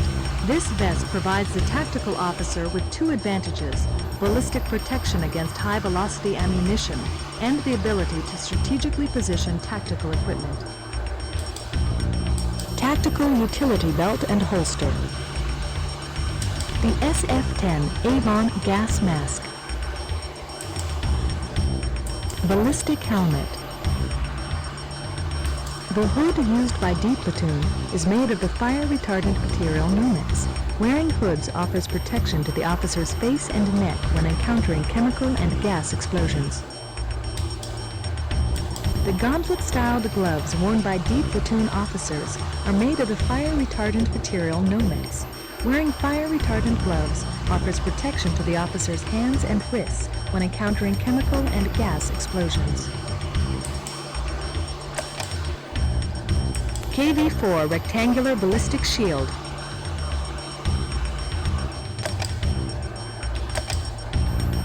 Ballistic shields are carried by scouts or by the first officer in on an entry team. Yeah. I see, so you can get a bit more detail on that. Colt 45. The Colt 1911 is the standard issue sidearm of D Platoon's tactical officers. The 1911 is known as the Government 45, or simply as the Government due to its long military history. In the year 1911, the Government model, which was designed by John Browning and a contingency of Colt engineers, was officially adopted as a general service pistol by both the United States Army and Navy. The Colt 1911 served in World Wars I and II, Korea and Vietnam, and to some extent Desert Storm. Included in this military lineup is the U.S. Army's elite counter-terrorist special ops unit Delta Force, which currently carries a customized version of the 1911. A commercial version of this semi-automatic single-action pistol was available for general sale in 1912.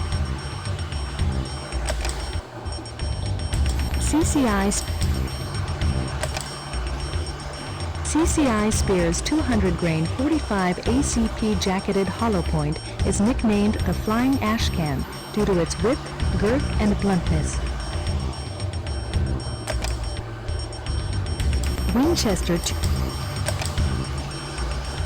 Winchester's 230 grain military ball full metal jacket cartridge has the same recoil and point of impact found in military type ammo used by the U.S. Armed Services. Heckler & Koch. Every officer in D Platoon is issued and trained on the MP5 submachine gun. It is the assaulter's primary weapon. The MP5 is the undisputed close-quartered submachine gun choice for vast numbers of law enforcement agencies and military special ops units for some of the following reasons. This select-fire submachine gun, chambered for pistol-sized 9mm cartridges, is accurate, lightweight, and fast. With its 30-round magazine, the MP5 can fire 800 rounds per minute. High accuracy is a result of a fixed barrel, and the MP5 weighs a mere 5 pounds unloaded. The MP5 is a Class III National Firearms Act weapon. It can be sold and owned only by law enforcement agencies and the military. Winchester's Introduced in 1978, Winchester's 9mm silver-tip hollow-point cartridges offer maximum loadings within established industry-safe pressure levels.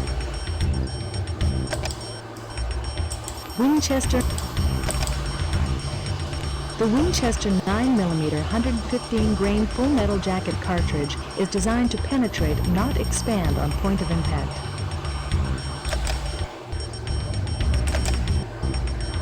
The gas-operated, originally designed by Eugene Stoner as the AR-15, the M16 came into existence after Colt purchased the production rights and began manufacturing a select-fire version of the weapon for the U.S. military. The Benelli Super 90 12-gauge The Benelli Super 90 semi-automatic shotgun has rifle-type sights on a 19 3/4-inch barrel with a cylinder bore choke and a 7-round magazine.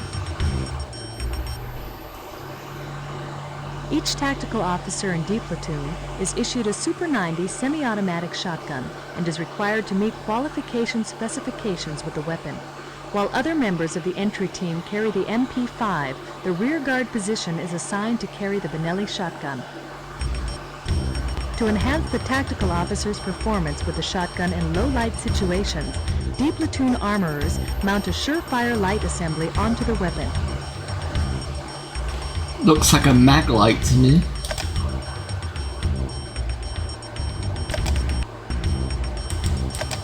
.12-gauge Magnum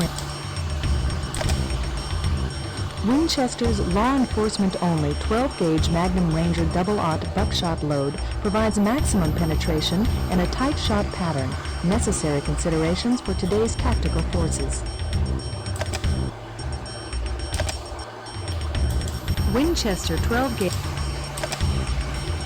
D platoon utilizes 12-gauge 1-ounce rifled slugs when it is necessary to breach a barricaded door or for penetrating car exteriors and walls.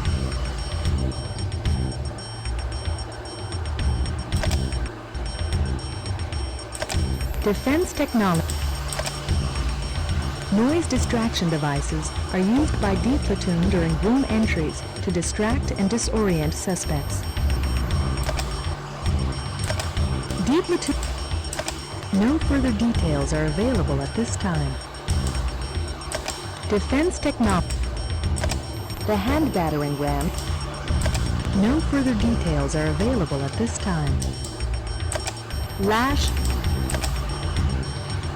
The objective of the Lash headset is to allow the tactical officer to communicate in a whisper and to communicate in high noise.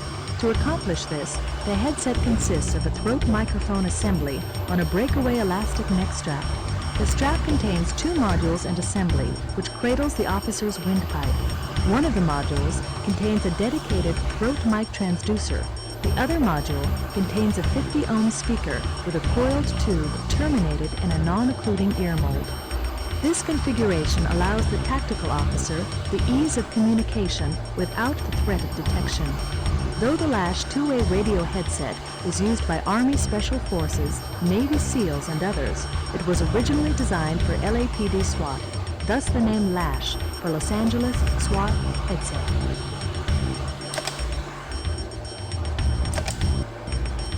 Load-bearing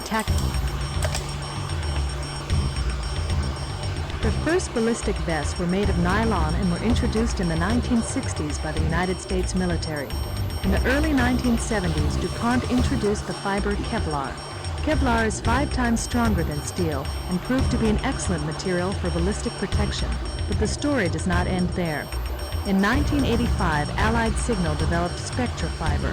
Spectra fiber is 10 times stronger than steel, yet it is so light it floats. Aramid fabrics were soon developed by bundling many thin fibers together to form a yarn. The yarn is then tightly woven into what is known as an aramid fabric. When struck by a bullet, aramid fabrics absorb the impact energy and dispense it to other fibers in the weave. In 1986, ASCO introduced Huaron, an aramid fiber for ballistic protection. Today, due to years of research and development, There are a myriad of combination materials and technologies to create ballistic protection from threats ranging from small caliber pistols to high capacity submachine guns. Tactical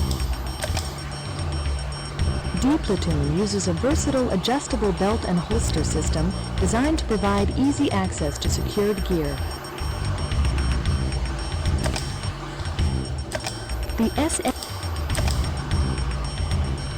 on tactical maneuvers requiring the use of gas grenades, D Platoon utilizes the SF-10 Avon gas mask. During riot conditions, D Platoon utilizes a standard military gas mask which meets the NBC, or the Nuclear, Biological, Chemical Warfare requirements. Ballistic helmet. Due to the level of violence found in our society today, D Platoon officers are issued military-style ballistic helmets. The hood used... No further details are available at this time. The gauntlet-style... No further details are available at this time.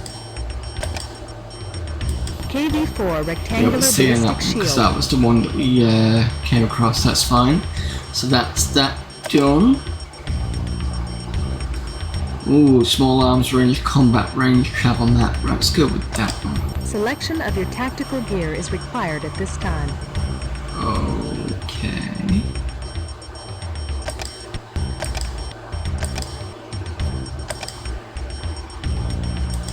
Colt .45 caliber.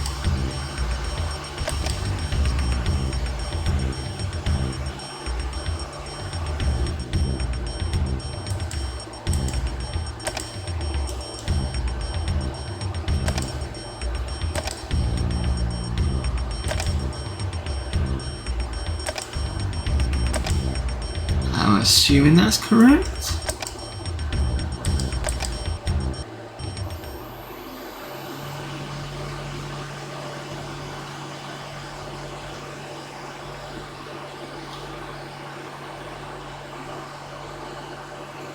Heads up, gentlemen.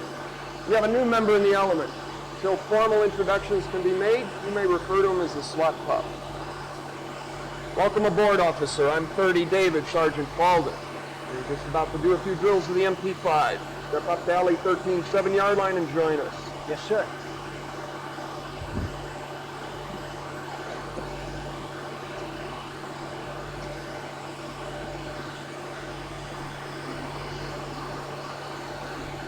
Officers with your MP5s, make ready.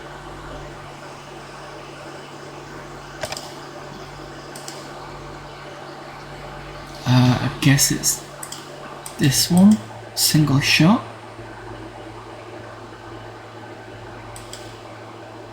Alright, I'm ready. Officers, come to your guard. 2 shots to center mass, semi-auto. 2 shots to center mass, semi-auto. On the whistle.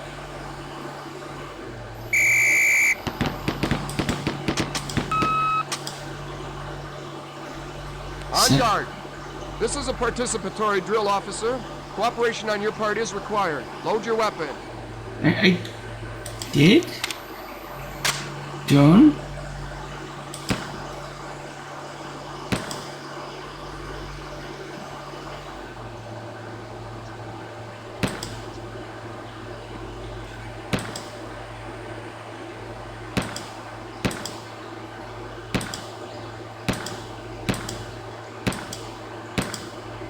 There you go, smiley faced. I'm sure I'm supposed to get the...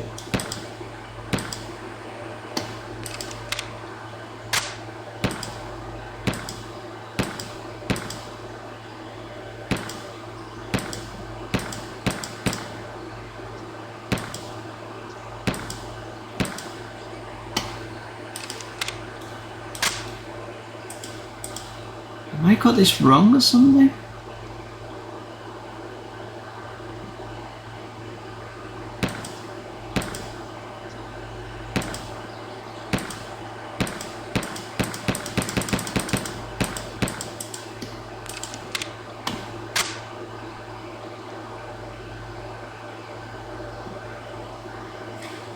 is really adventure. In SWAT, it's more about tactical stuff. The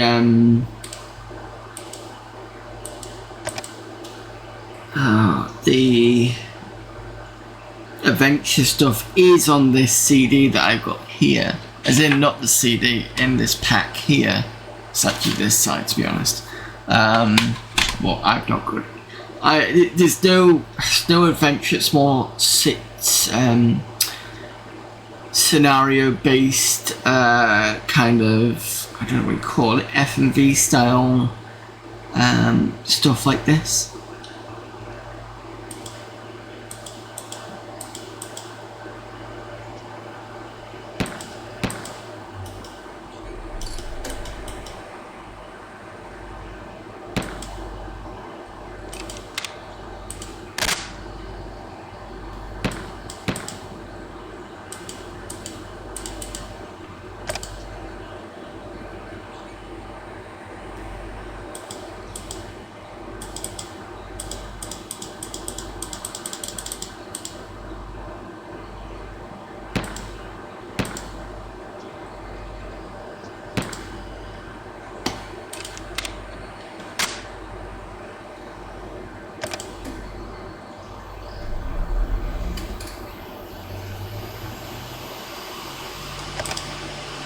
Officers, hold your fire. We have a quitter in the group.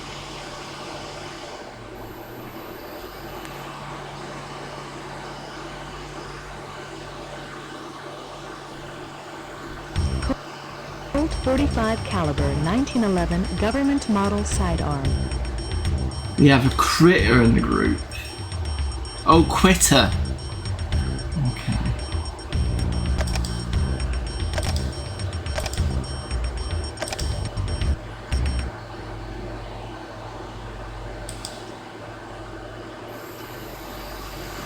Nice to join us, officer. Take your place in alley 13. We have a busy afternoon planned.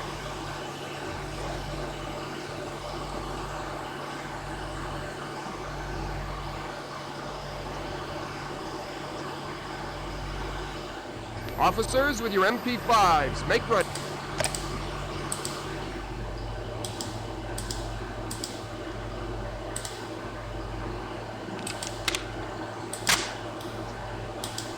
Try this one. Officer, this is a weapons drill. With your MP5, please make ready. Yep, got that. Unless that's the one you want. Okay. Officers, come to your guard. Failure drill. 2 shots to the body, 1 to the head. Semi-auto. 2 to the body, single to the head. Semi-auto. On the whistle. On guard.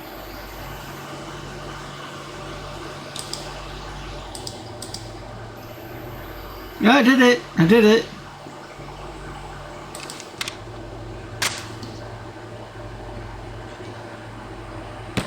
This is a training exercise, officer. You will follow the drills, please.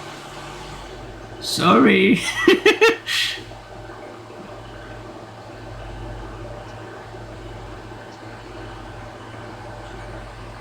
Officers, come to your guard.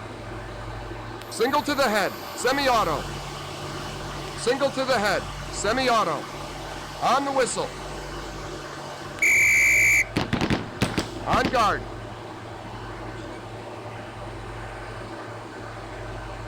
I think that was a good shot.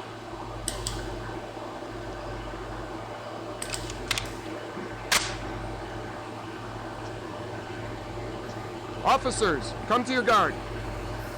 2 shots to center mass, semi-auto. 2 shots to center mass, semi-auto. I'm assuming that's the body.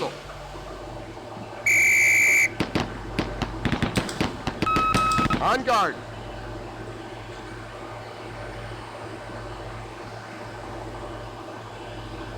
I'm guessing that's correct.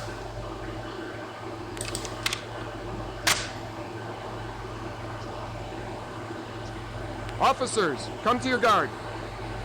2 shots to center mass, semi-auto. 2 shots to center mass, semi-auto. On the whistle. On guard.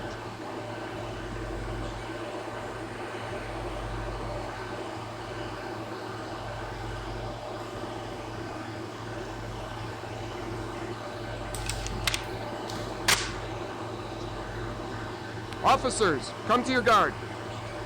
Failure drill. 2 shots to the body, 1 to the head. Semi-auto.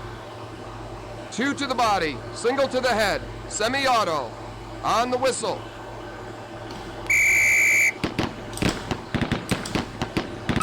On guard.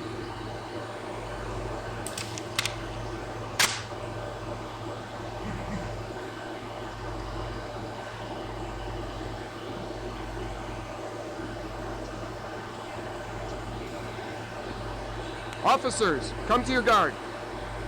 Failure drill. 2 shots to the body, 1 to the head. Semi-auto.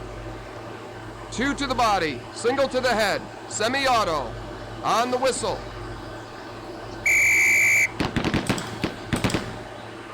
On guard. Put him on safe and let him hang.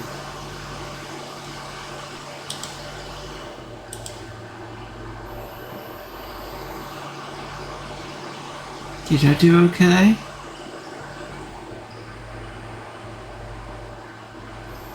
Officers with your sidearms. Make ready.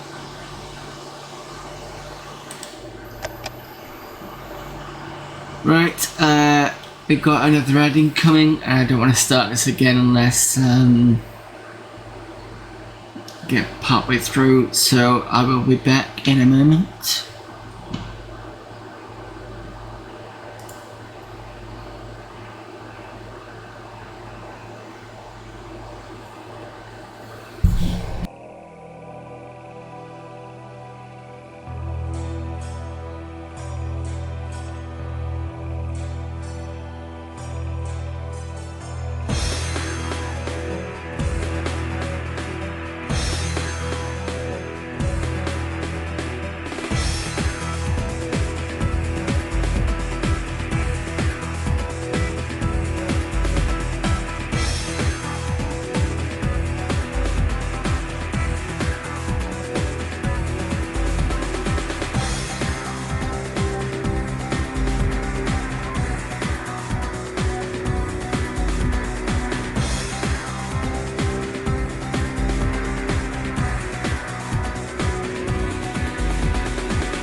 Revolutionized the first-person shooter with award-winning 360-degree stomach-wrenching action. Then we plunged you deeper into chaos with deadlier enemies that fed off your power.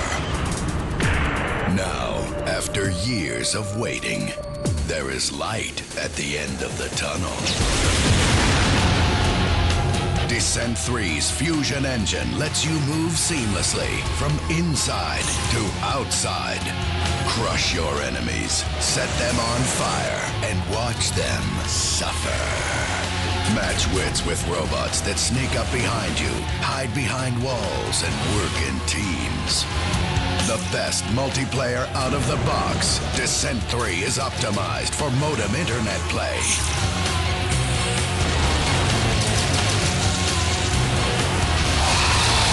Descent 3.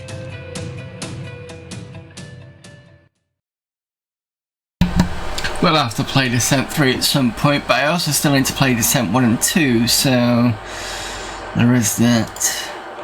Right, back to gun training.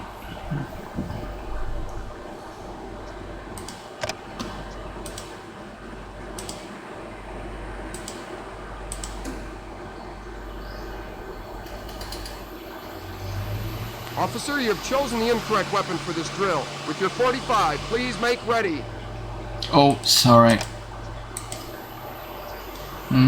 Officers, come to your guard. Right. Controlled pair to the center mass. Controlled pair, not double taps. To the center mass. On the whistle.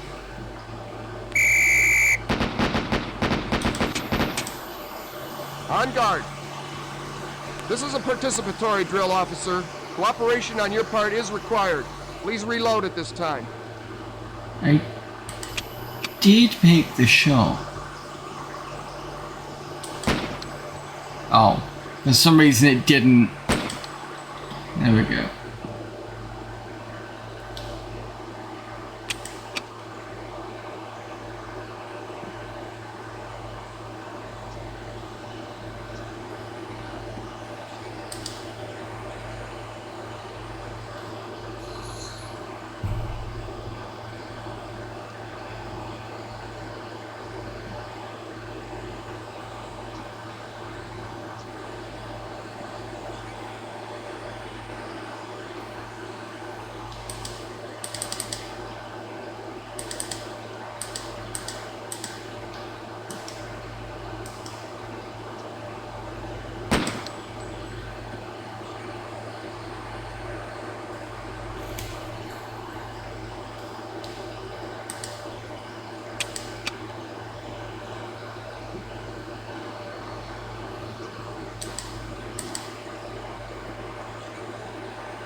I don't know what to do next to get it to...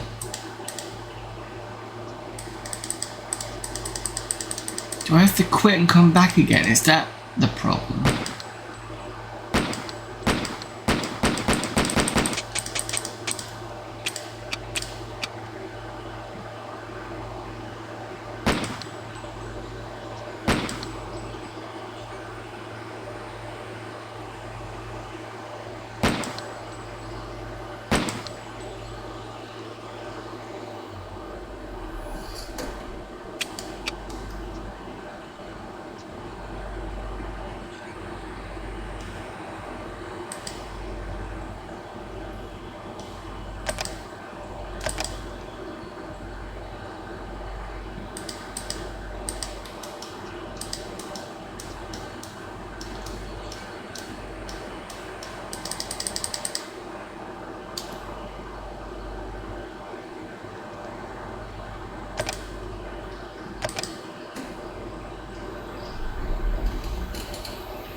Officers, hold your fire.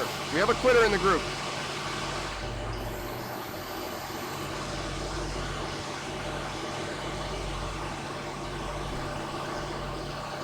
The problem is I won't quit caliber 1911 if government model sidearm.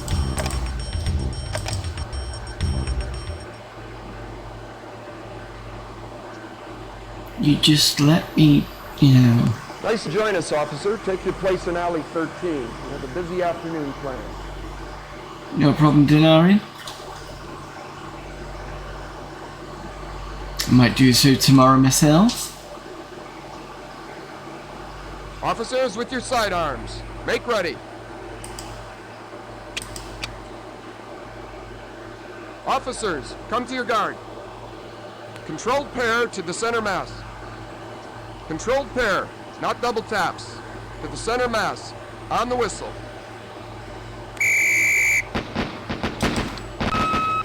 On guard.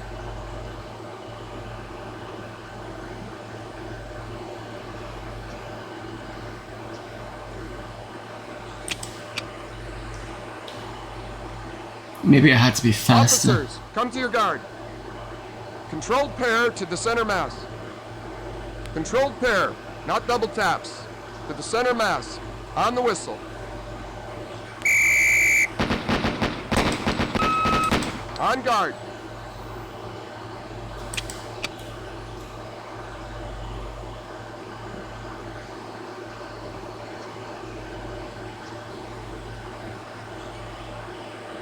Officers, come to your guard. Single to the head. Single to the head. On the whistle. On guard.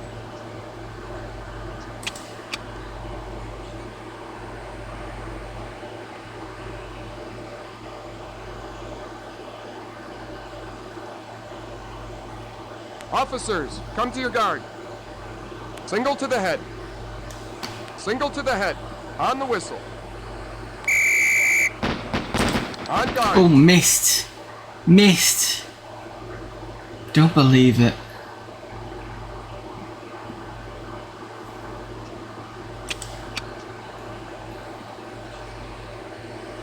Officers, come to your guard. Single to the head.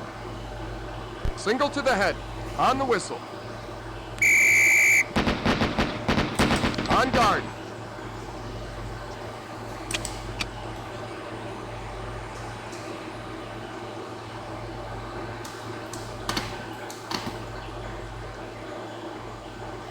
Officers, come to your guard. Controlled pair to the center mass. Controlled pair, not double taps. To the center mass. On the whistle.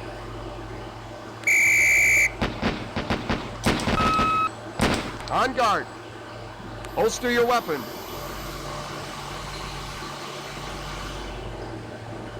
Okay.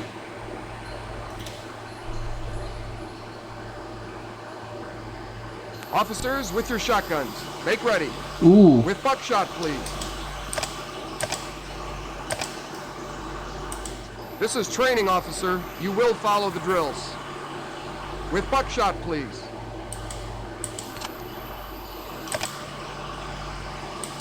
With buckshot, single to center mass. Buckshot, please. On the whistle, single to center mass.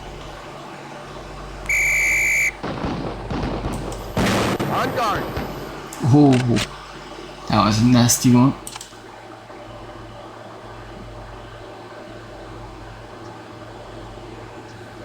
With buckshot, please.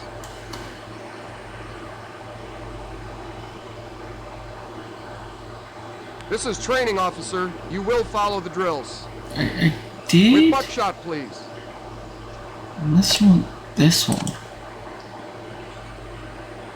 Officers, come to your guard. Buckshot, please. 2 shots to center mass. With buckshot. 2 shots to center mass. On the whistle.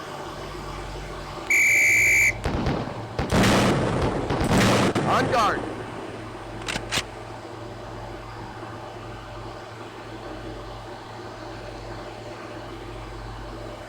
With buckshot, please.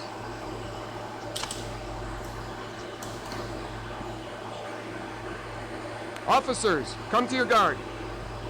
Buckshot, please. 2 shots to center mass. With buckshot. 2 shots to center mass. On the whistle. On guard.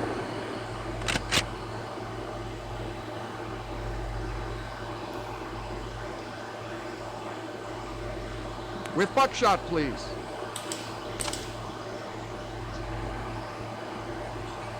Officers, come to your guard. Buckshot, please. 2 shots to center mass, with buckshot. 2 shots to center mass. On the whistle.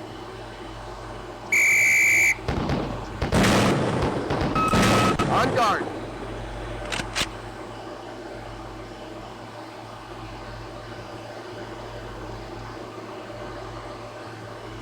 With buckshot, please.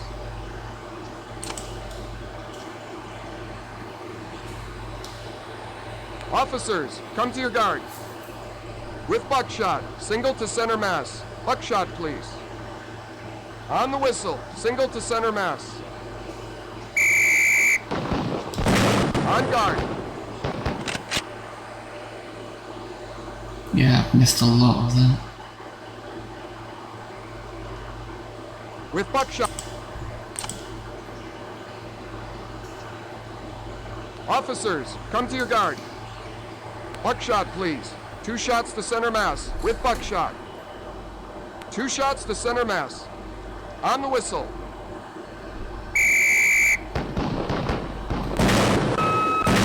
On guard.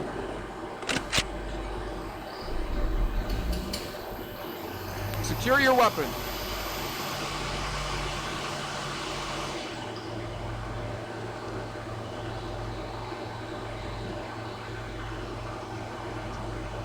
Officers with your M16s, make ready. That's this one. Officers, come to your guard. Single to the head, semi-auto. Single to the head. On the whistle. On guard.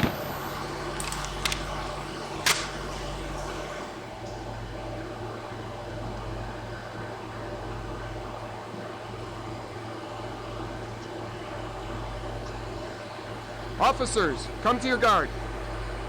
2 shots to center mass. 2 shots to center mass. On the whistle.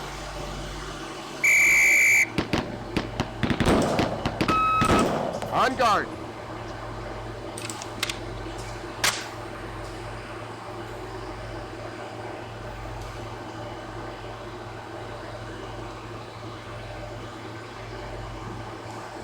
Officers, come to your guard. Single to the head, semi-auto. Single to the head. On the whistle. On guard.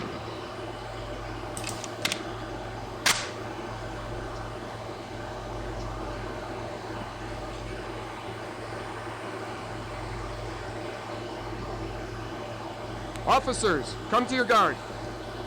Single to the head, semi-auto. Single to the head. On the whistle. On guard.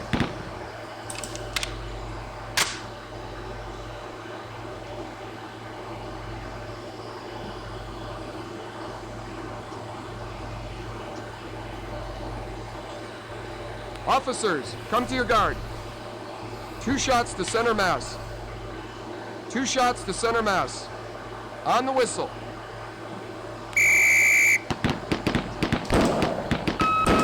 On guard.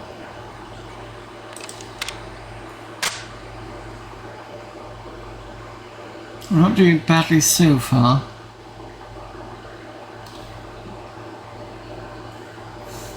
Officers, come to your guard.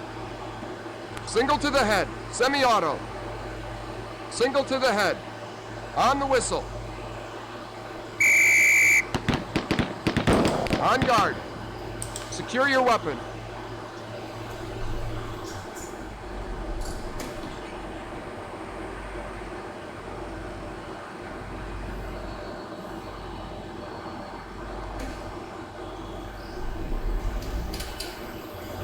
Officers with your MP5s, make ready.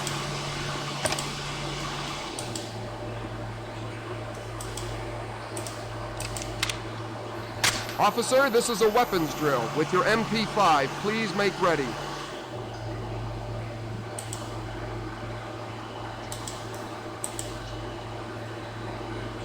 Weapons to low ready. We have a renegade.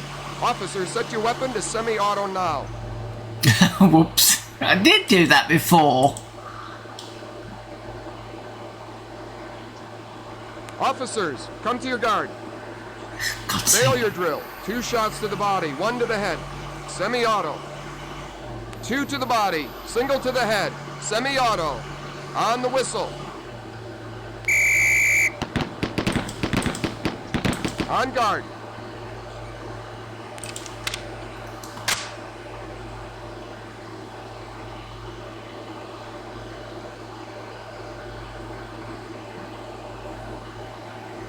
Officers, come to your guard. Failure drill. 2 shots to the body, 1 to the head. Semi-auto.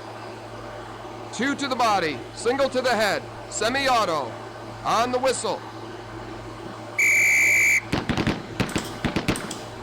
On guard.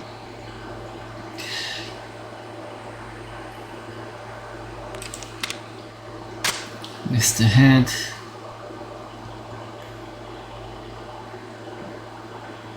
Officers, come to your guard.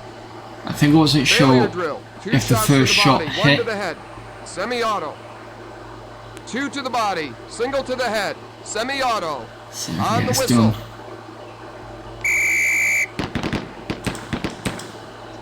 On guard.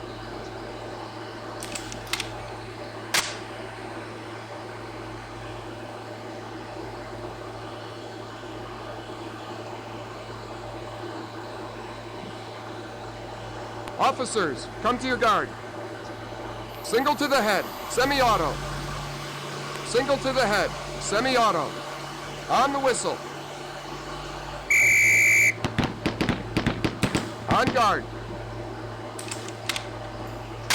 We had an MP5 in the army too, but mostly used AG3, which is a lot stronger weapon. Not heard of the AG3. Right, so just want to quickly have a look.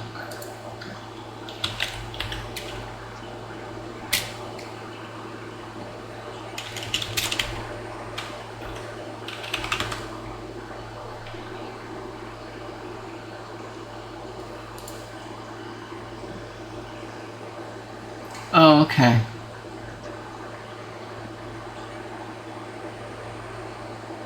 Looks like a mini, it's a lot straighter, isn't it? The nozzle's a lot longer.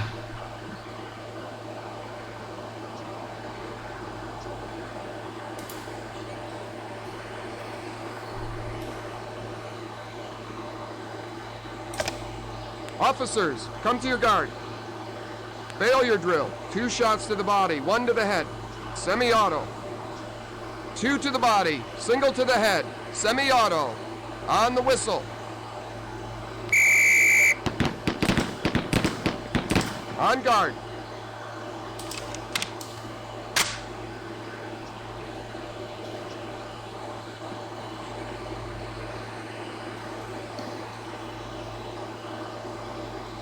Officers, come to your guard. 2 shots to center mass. Semi-auto. 2 shots to center mass. Semi-auto. On the whistle.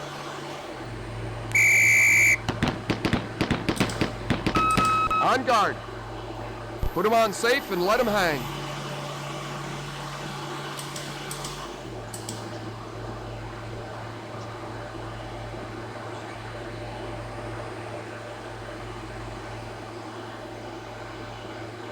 Officers with your sidearms. Make...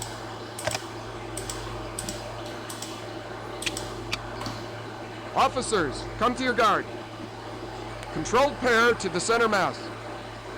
Controlled pair, not double taps. To the center mass. On the whistle.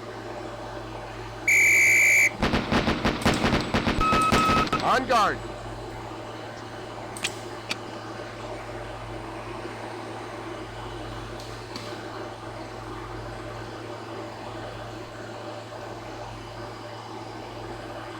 Officers, come to your guard. Failure drill. 2 shots to the body, 1 to the head. 2 to the body, 1 to the head. On the whistle.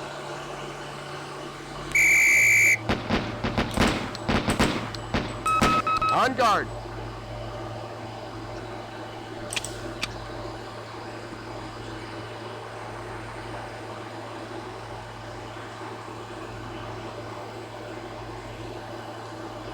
Officers, come to your guard.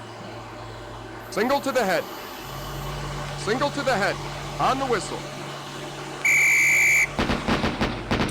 On guard.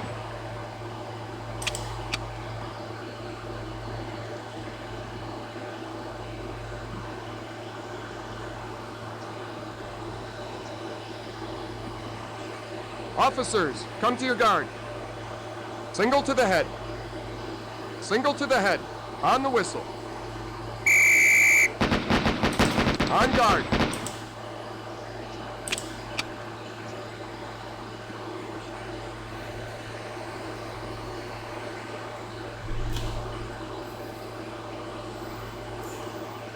Officers, come to your guard.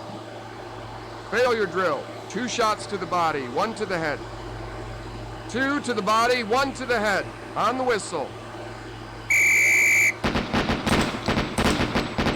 On guard.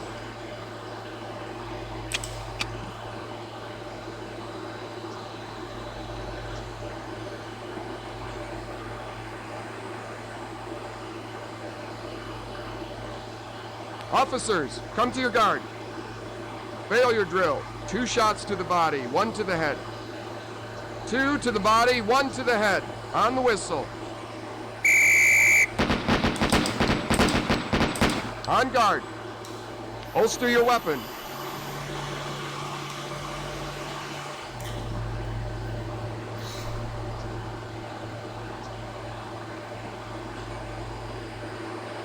Officers with your MP5s, make ready.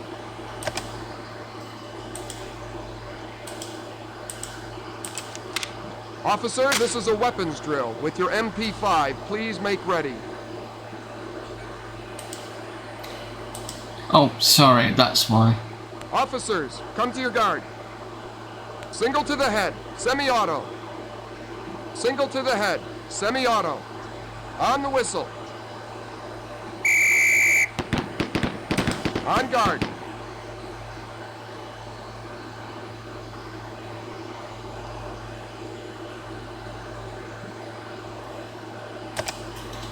They changed most of the AG3 in 2010 with the HK416.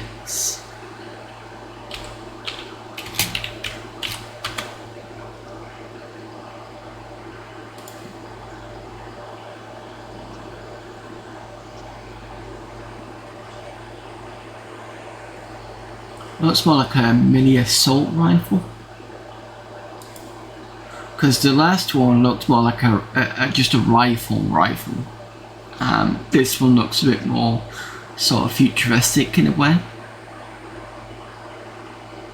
Not as futuristic as the what's the standard issue one that I think is a Swedish or something used? You know, the green one with the really long muzzle, and it was used in Die Hard, where the tall blonde villain had that weapon, and I think it's a standard issue in one of the Nordic countries, I think, or Sweden or something. Is it Austrian weapon? I can't remember. You probably know which one I'm talking about, but it's got the green kind of what do you call it, a base or something, and then just trying to think of other weapons. There's that German one, and the one that's got really angular. It's like a gas powered weapon. Just trying to think what it was.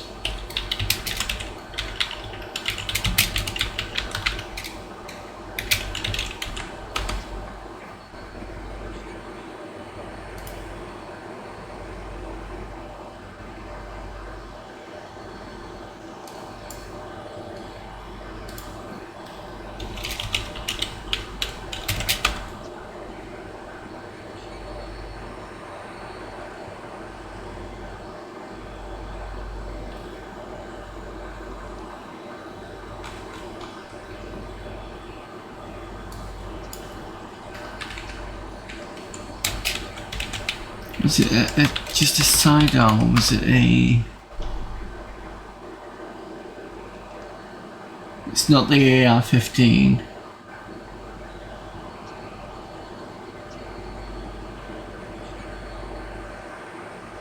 I think it was developed around the same time as the MP5.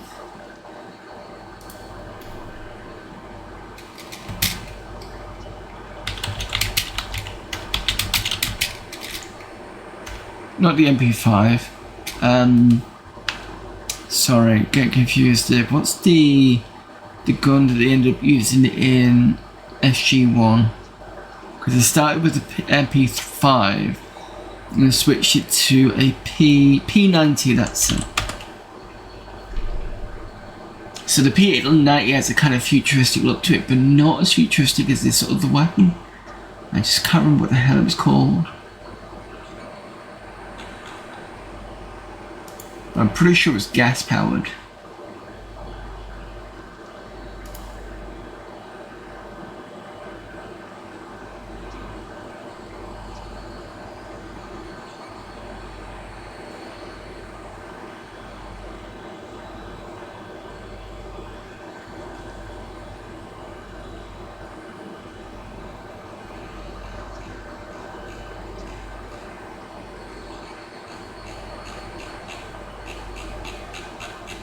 See if I can remember what it looked like.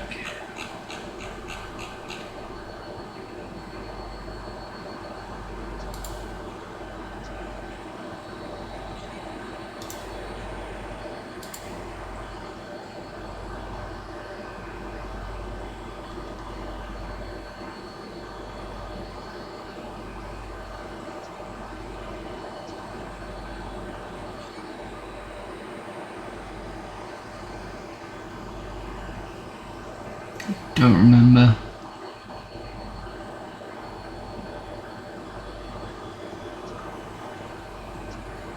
If it comes to me, I will blurt it out, but I don't remember 100%. Officers, come to your guard. 2 shots to center mass, semi-auto. 2 shots to center mass, semi-auto. On the whistle. On guard.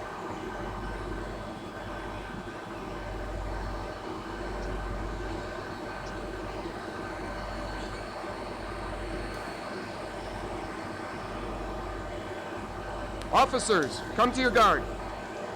2 shots to center mass, semi-auto. 2 shots to center mass, semi-auto. On the whistle. On guard.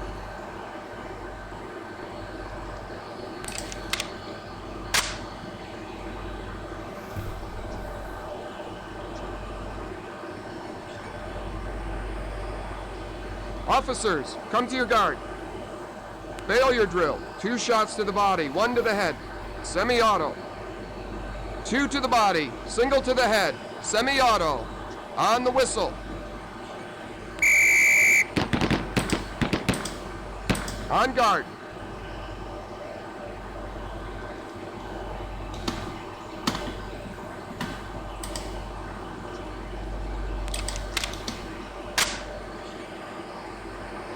Officers, come to your guard.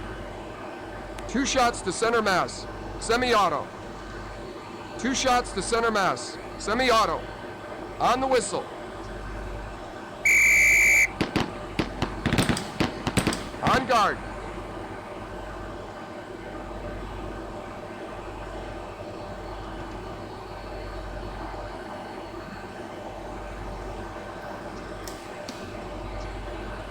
Officers, come to your guard. 2 shots to center mass, semi-auto.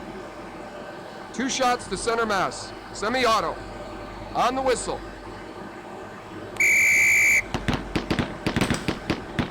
On guard. Put him on safe and let him hang.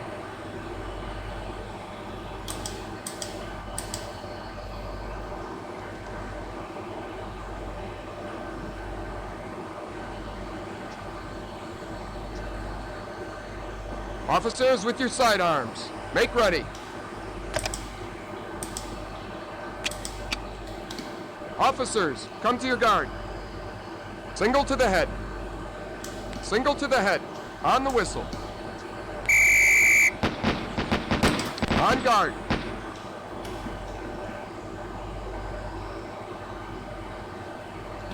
I do not know how long this is going to take. Officers, come to your guard. Fail your drill. 2 shots to the body, 1 to the head. 2 to the body, 1 to the head. On the whistle. On guard.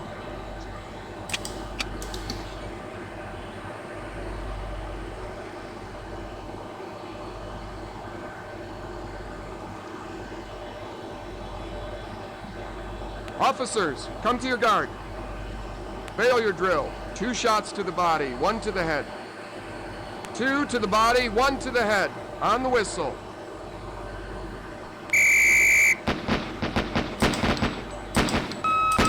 On guard.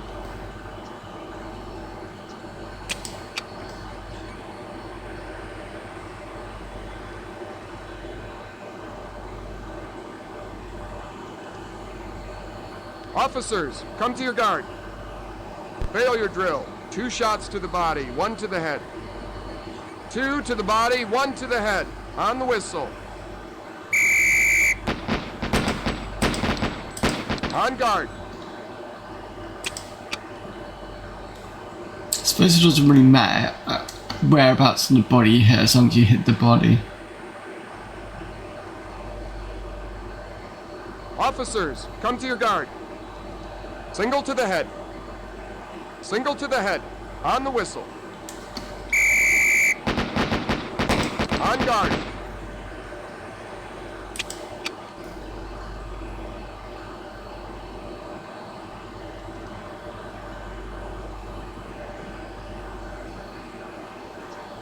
Officers, come to your guard.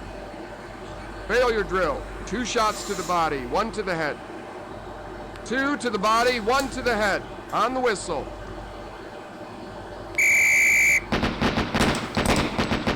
On guard. Holster your weapon.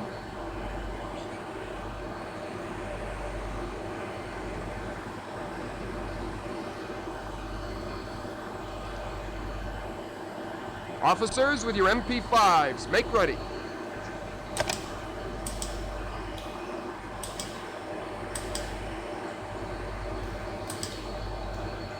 Officers, come to your guard. Fail your drill. 2 shots to the body, 1 to the head. Semi-auto. 2 to the body, single to the head. Semi-auto. On the whistle.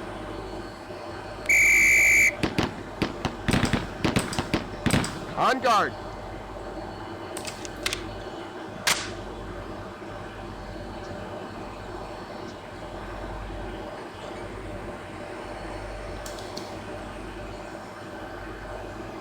Officers, come to your guard. 2 shots to center mass. Semi-auto. 2 shots to center mass. Semi-auto. On the whistle.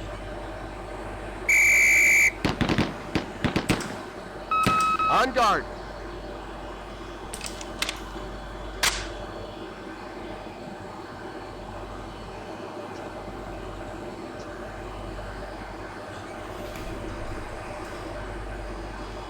Officers, come to your guard. Fail your drill. 2 shots to the body, 1 to the head. Semi-auto. 2 to the body, single to the head. Semi-auto. On the whistle. On guard.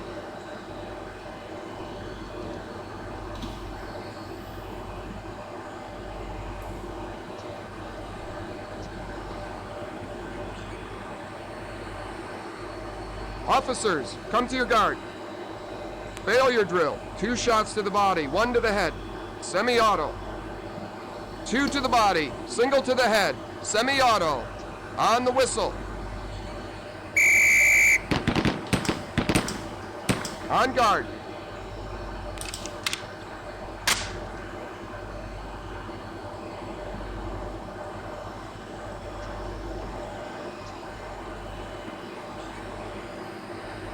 Officers, come to your guard. Failure drill. 2 shots to the body, 1 to the head. Semi-auto. 2 to the body, single to the head. Semi-auto. On the whistle.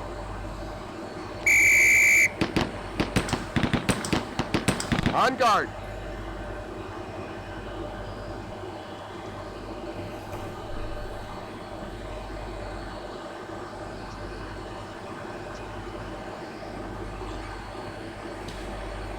Officers, come to your guard.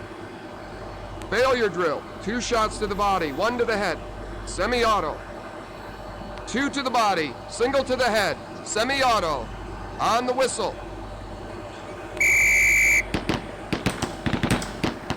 On guard.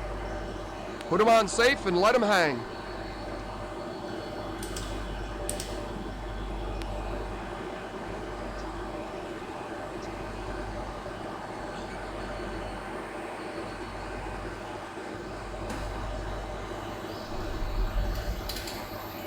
Officers, with your shotguns, make ready.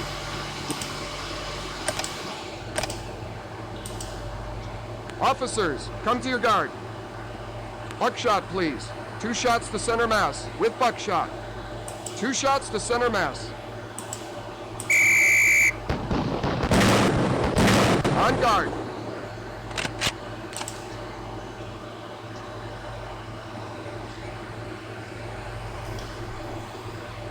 With buckshot, please.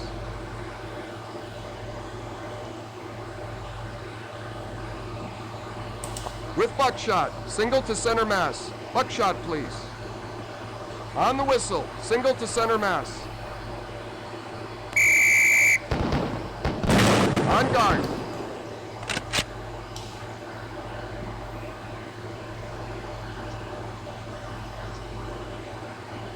With buckshot, please.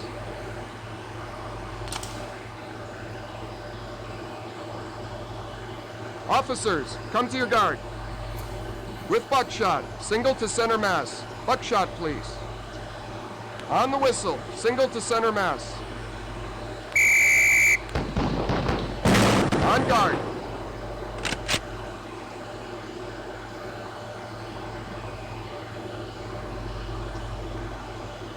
With buckshot, please.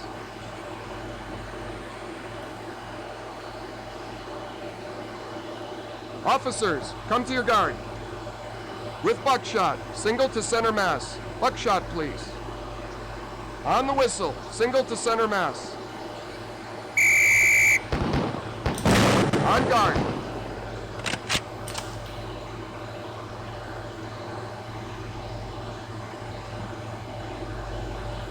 With buckshot, please.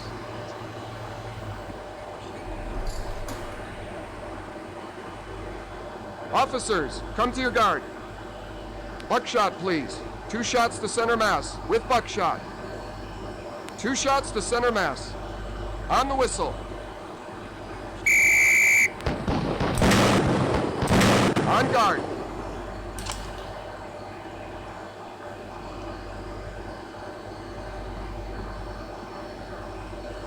With buckshot, please.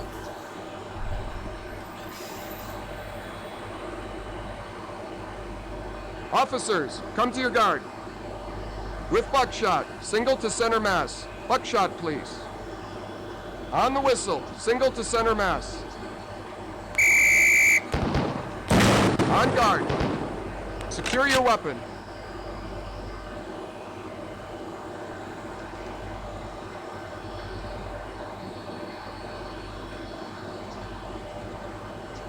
Officers, with your sidearms, make ready.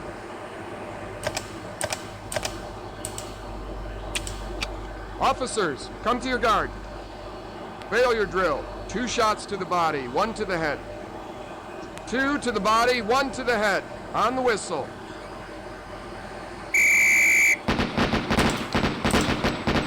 On guard.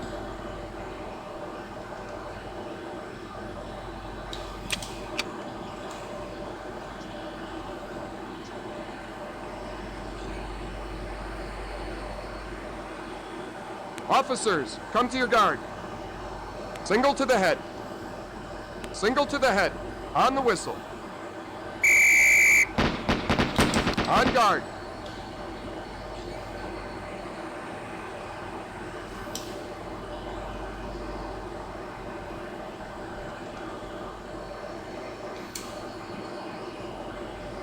Officers, come to your guard. Failure drill. 2 shots to the body, 1 to the head. 2 to the body, 1 to the head. On the whistle.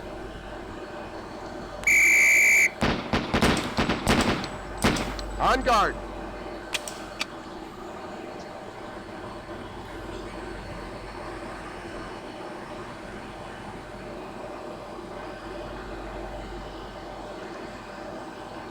Officers, come to your guard. Controlled pair to the center mass. Controlled pair, not double taps. To the center mass. On the whistle. On guard.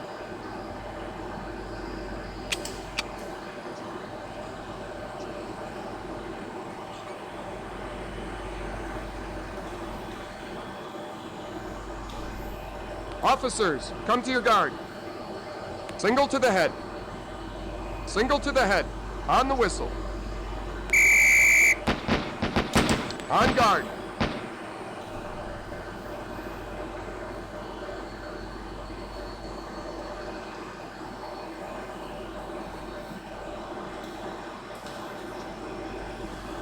Officers, come to your guard. Controlled pair to the center mass. Controlled pair, not double taps. To the center mass. On the whistle. On guard. Holster your weapon.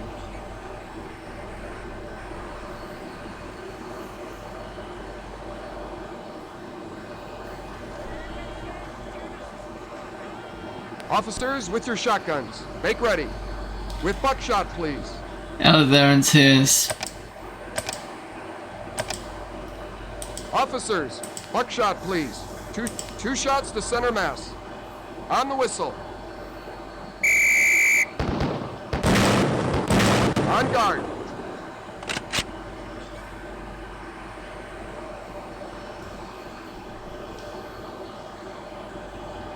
With buckshot, please.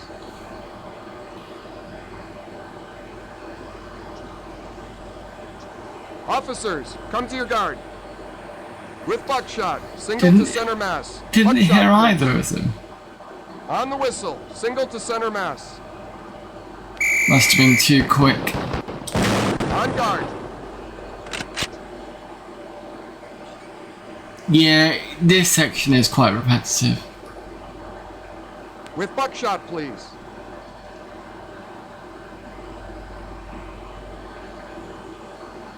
Officers, come to your guard. Maybe.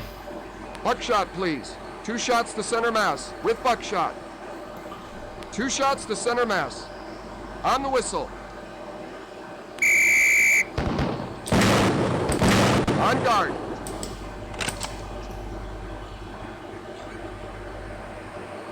I'm gonna give this another 10 minutes and I'm gonna quit out of the section here. I'm kind of pushing it anyway. Officers, come to your guard. Buckshot, please. 2 shots to center mass. With buckshot. 2 shots to center mass. On the whistle.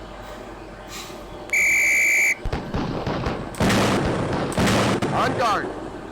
And by pushing it, I usually on for like 2.5 hours, but it's kind of a bit longer than that. With buckshot, please.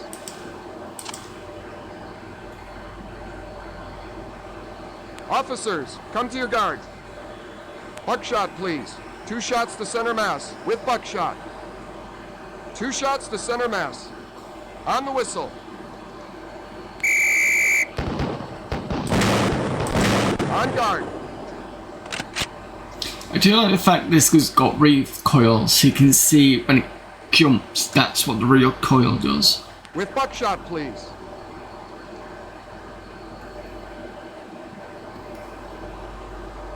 Officers, come to your guard.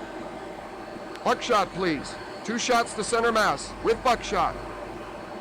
2 shots to center mass. On the whistle. On guard. Secure your weapon.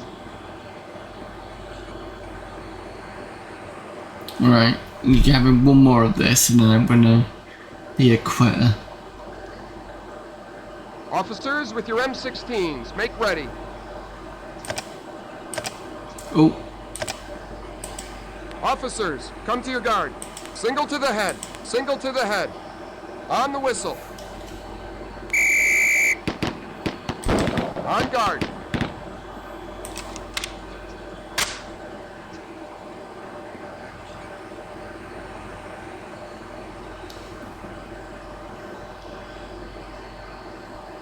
Officers, come to your guard.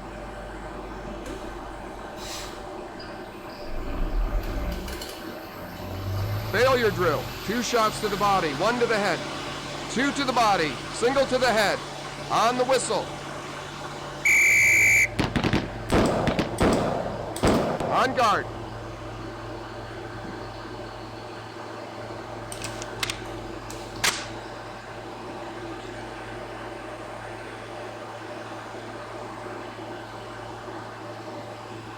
Officers, come to your guard. Failure drill. 2 shots to the body, 1 to the head. 2 to the body, single to the head. On the whistle.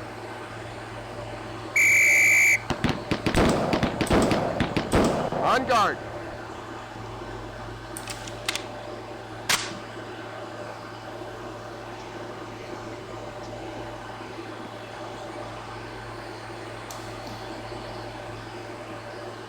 Officers, come to your guard. Failure drill. 2 shots to the body, 1 to the head.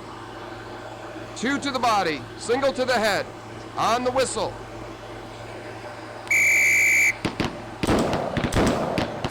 On guard.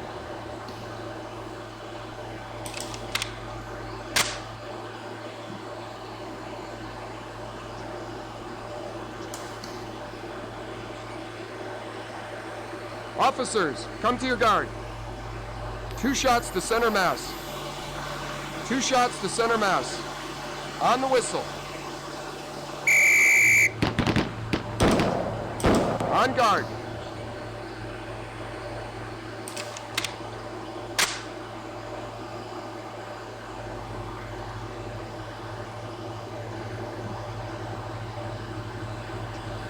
Officers, come to your guard. Failure drill. 2 shots to the body, 1 to the head. 2 to the body, single to the head. On the whistle.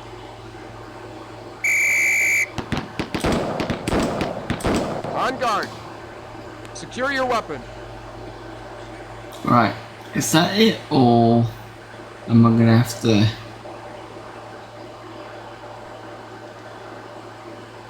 Officers with your M16s, make ready. Nope. Officers, hold your fire. We have a quitter in the group. Nope, that's it, I'm done. Bye!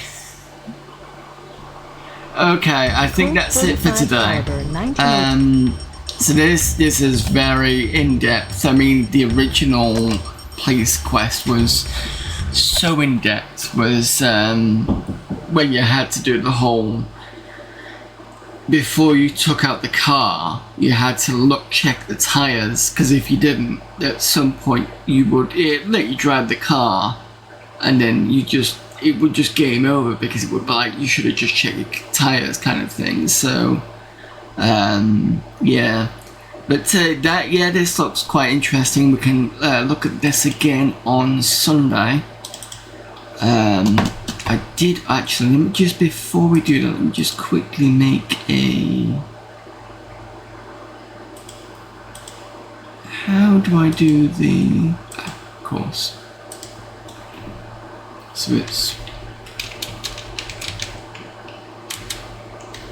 Pull quest. Policy quest.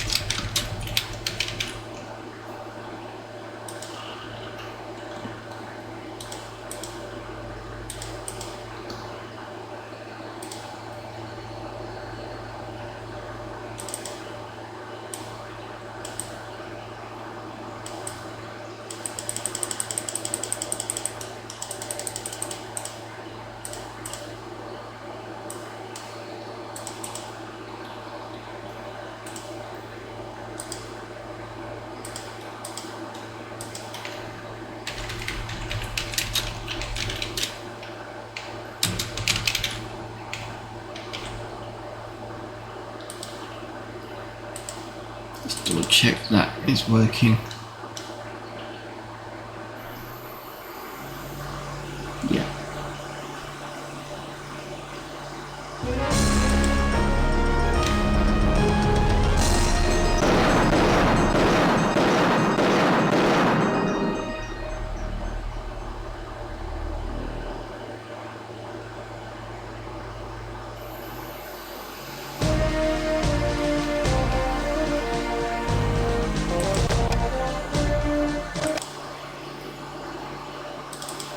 Excellent.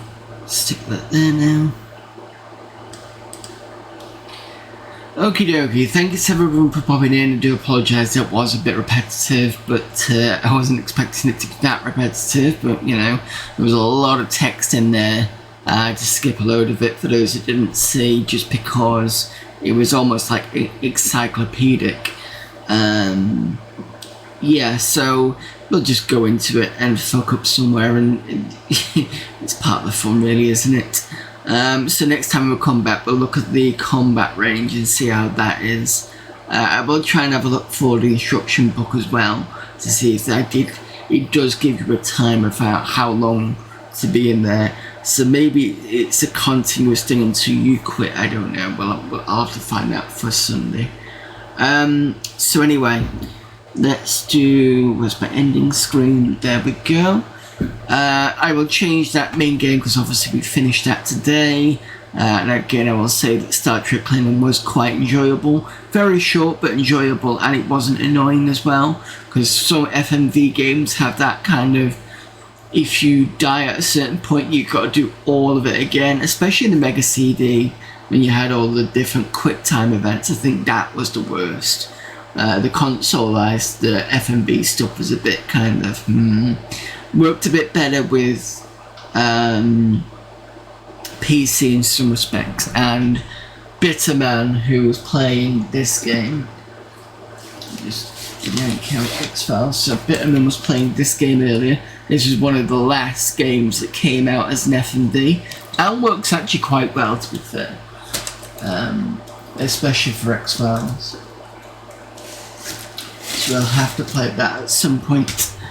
So yeah, we're back on Sunday with more Police Quest, and then I don't know if I'm not going to be streaming on Tuesday, but I did say that I was thinking of shifting Tuesdays to Thursdays because I'm just taking too much time off with different parts of work, with my networking and everything else. So again, I'm not going to do that next week. I'm going to do it the week after because I want to see how this new contract runs. Because I do Monday, Wednesday afternoons and Thursdays. And I remember this week I was quite tired again, like I said, because I just started doing 9-5. The equivalent 9-5 because it's in Dutch time, so it's actually 8-4. I was quite tired after that a couple of times, so I just want to get used to that sort of thing. But yeah, probably in 2 weeks we'll start doing Thursdays instead of Tuesdays. And then Friday, I don't know if I'm going to get some CDs by that point. If I do, we can do the usual random games. If not, then we'll just carry on with Police Quest. I think that's the best way to do it.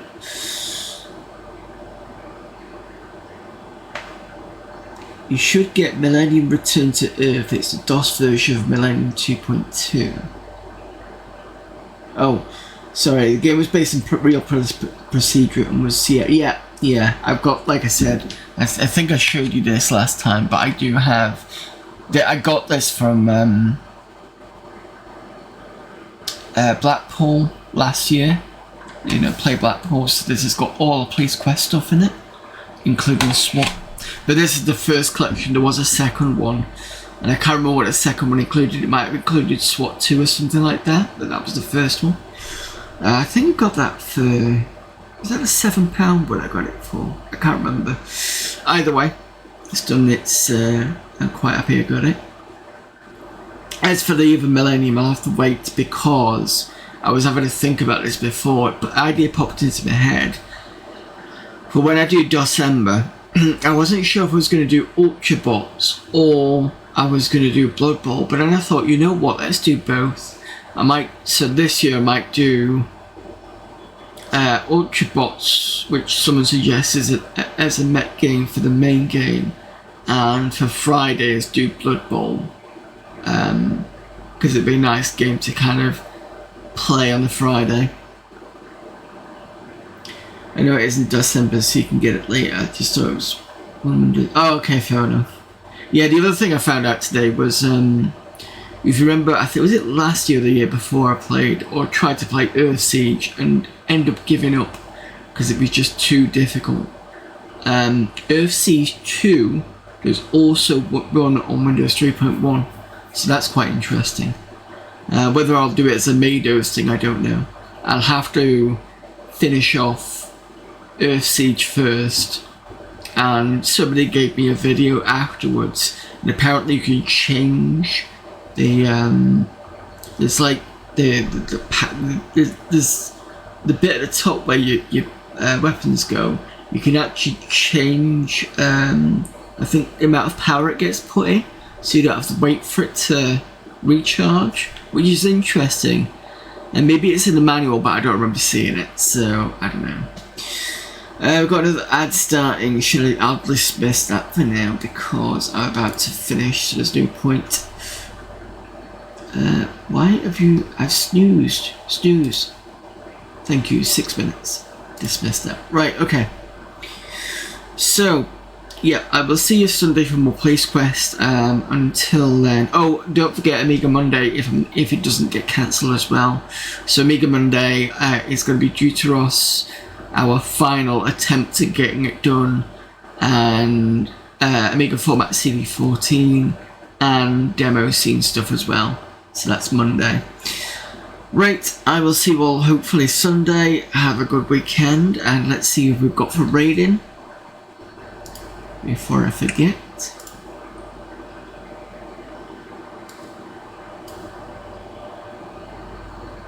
Check the Maydows first, see if anybody's on.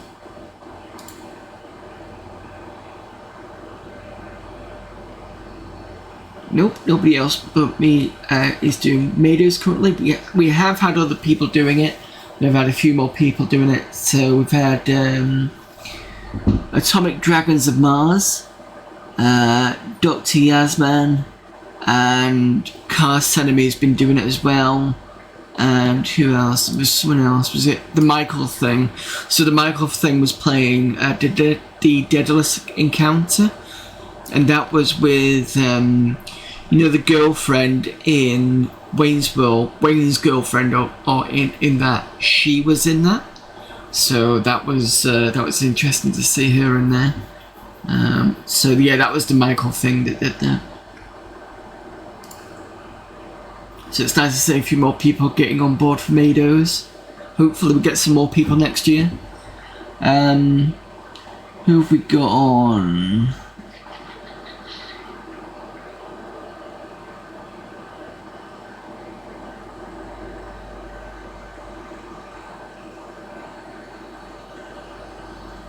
A few people.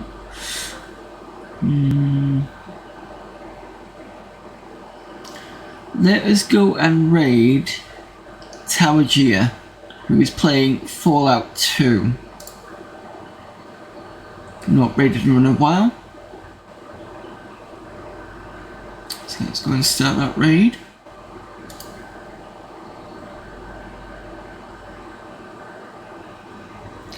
Okie dokie, until then, I will see you all later. Bye.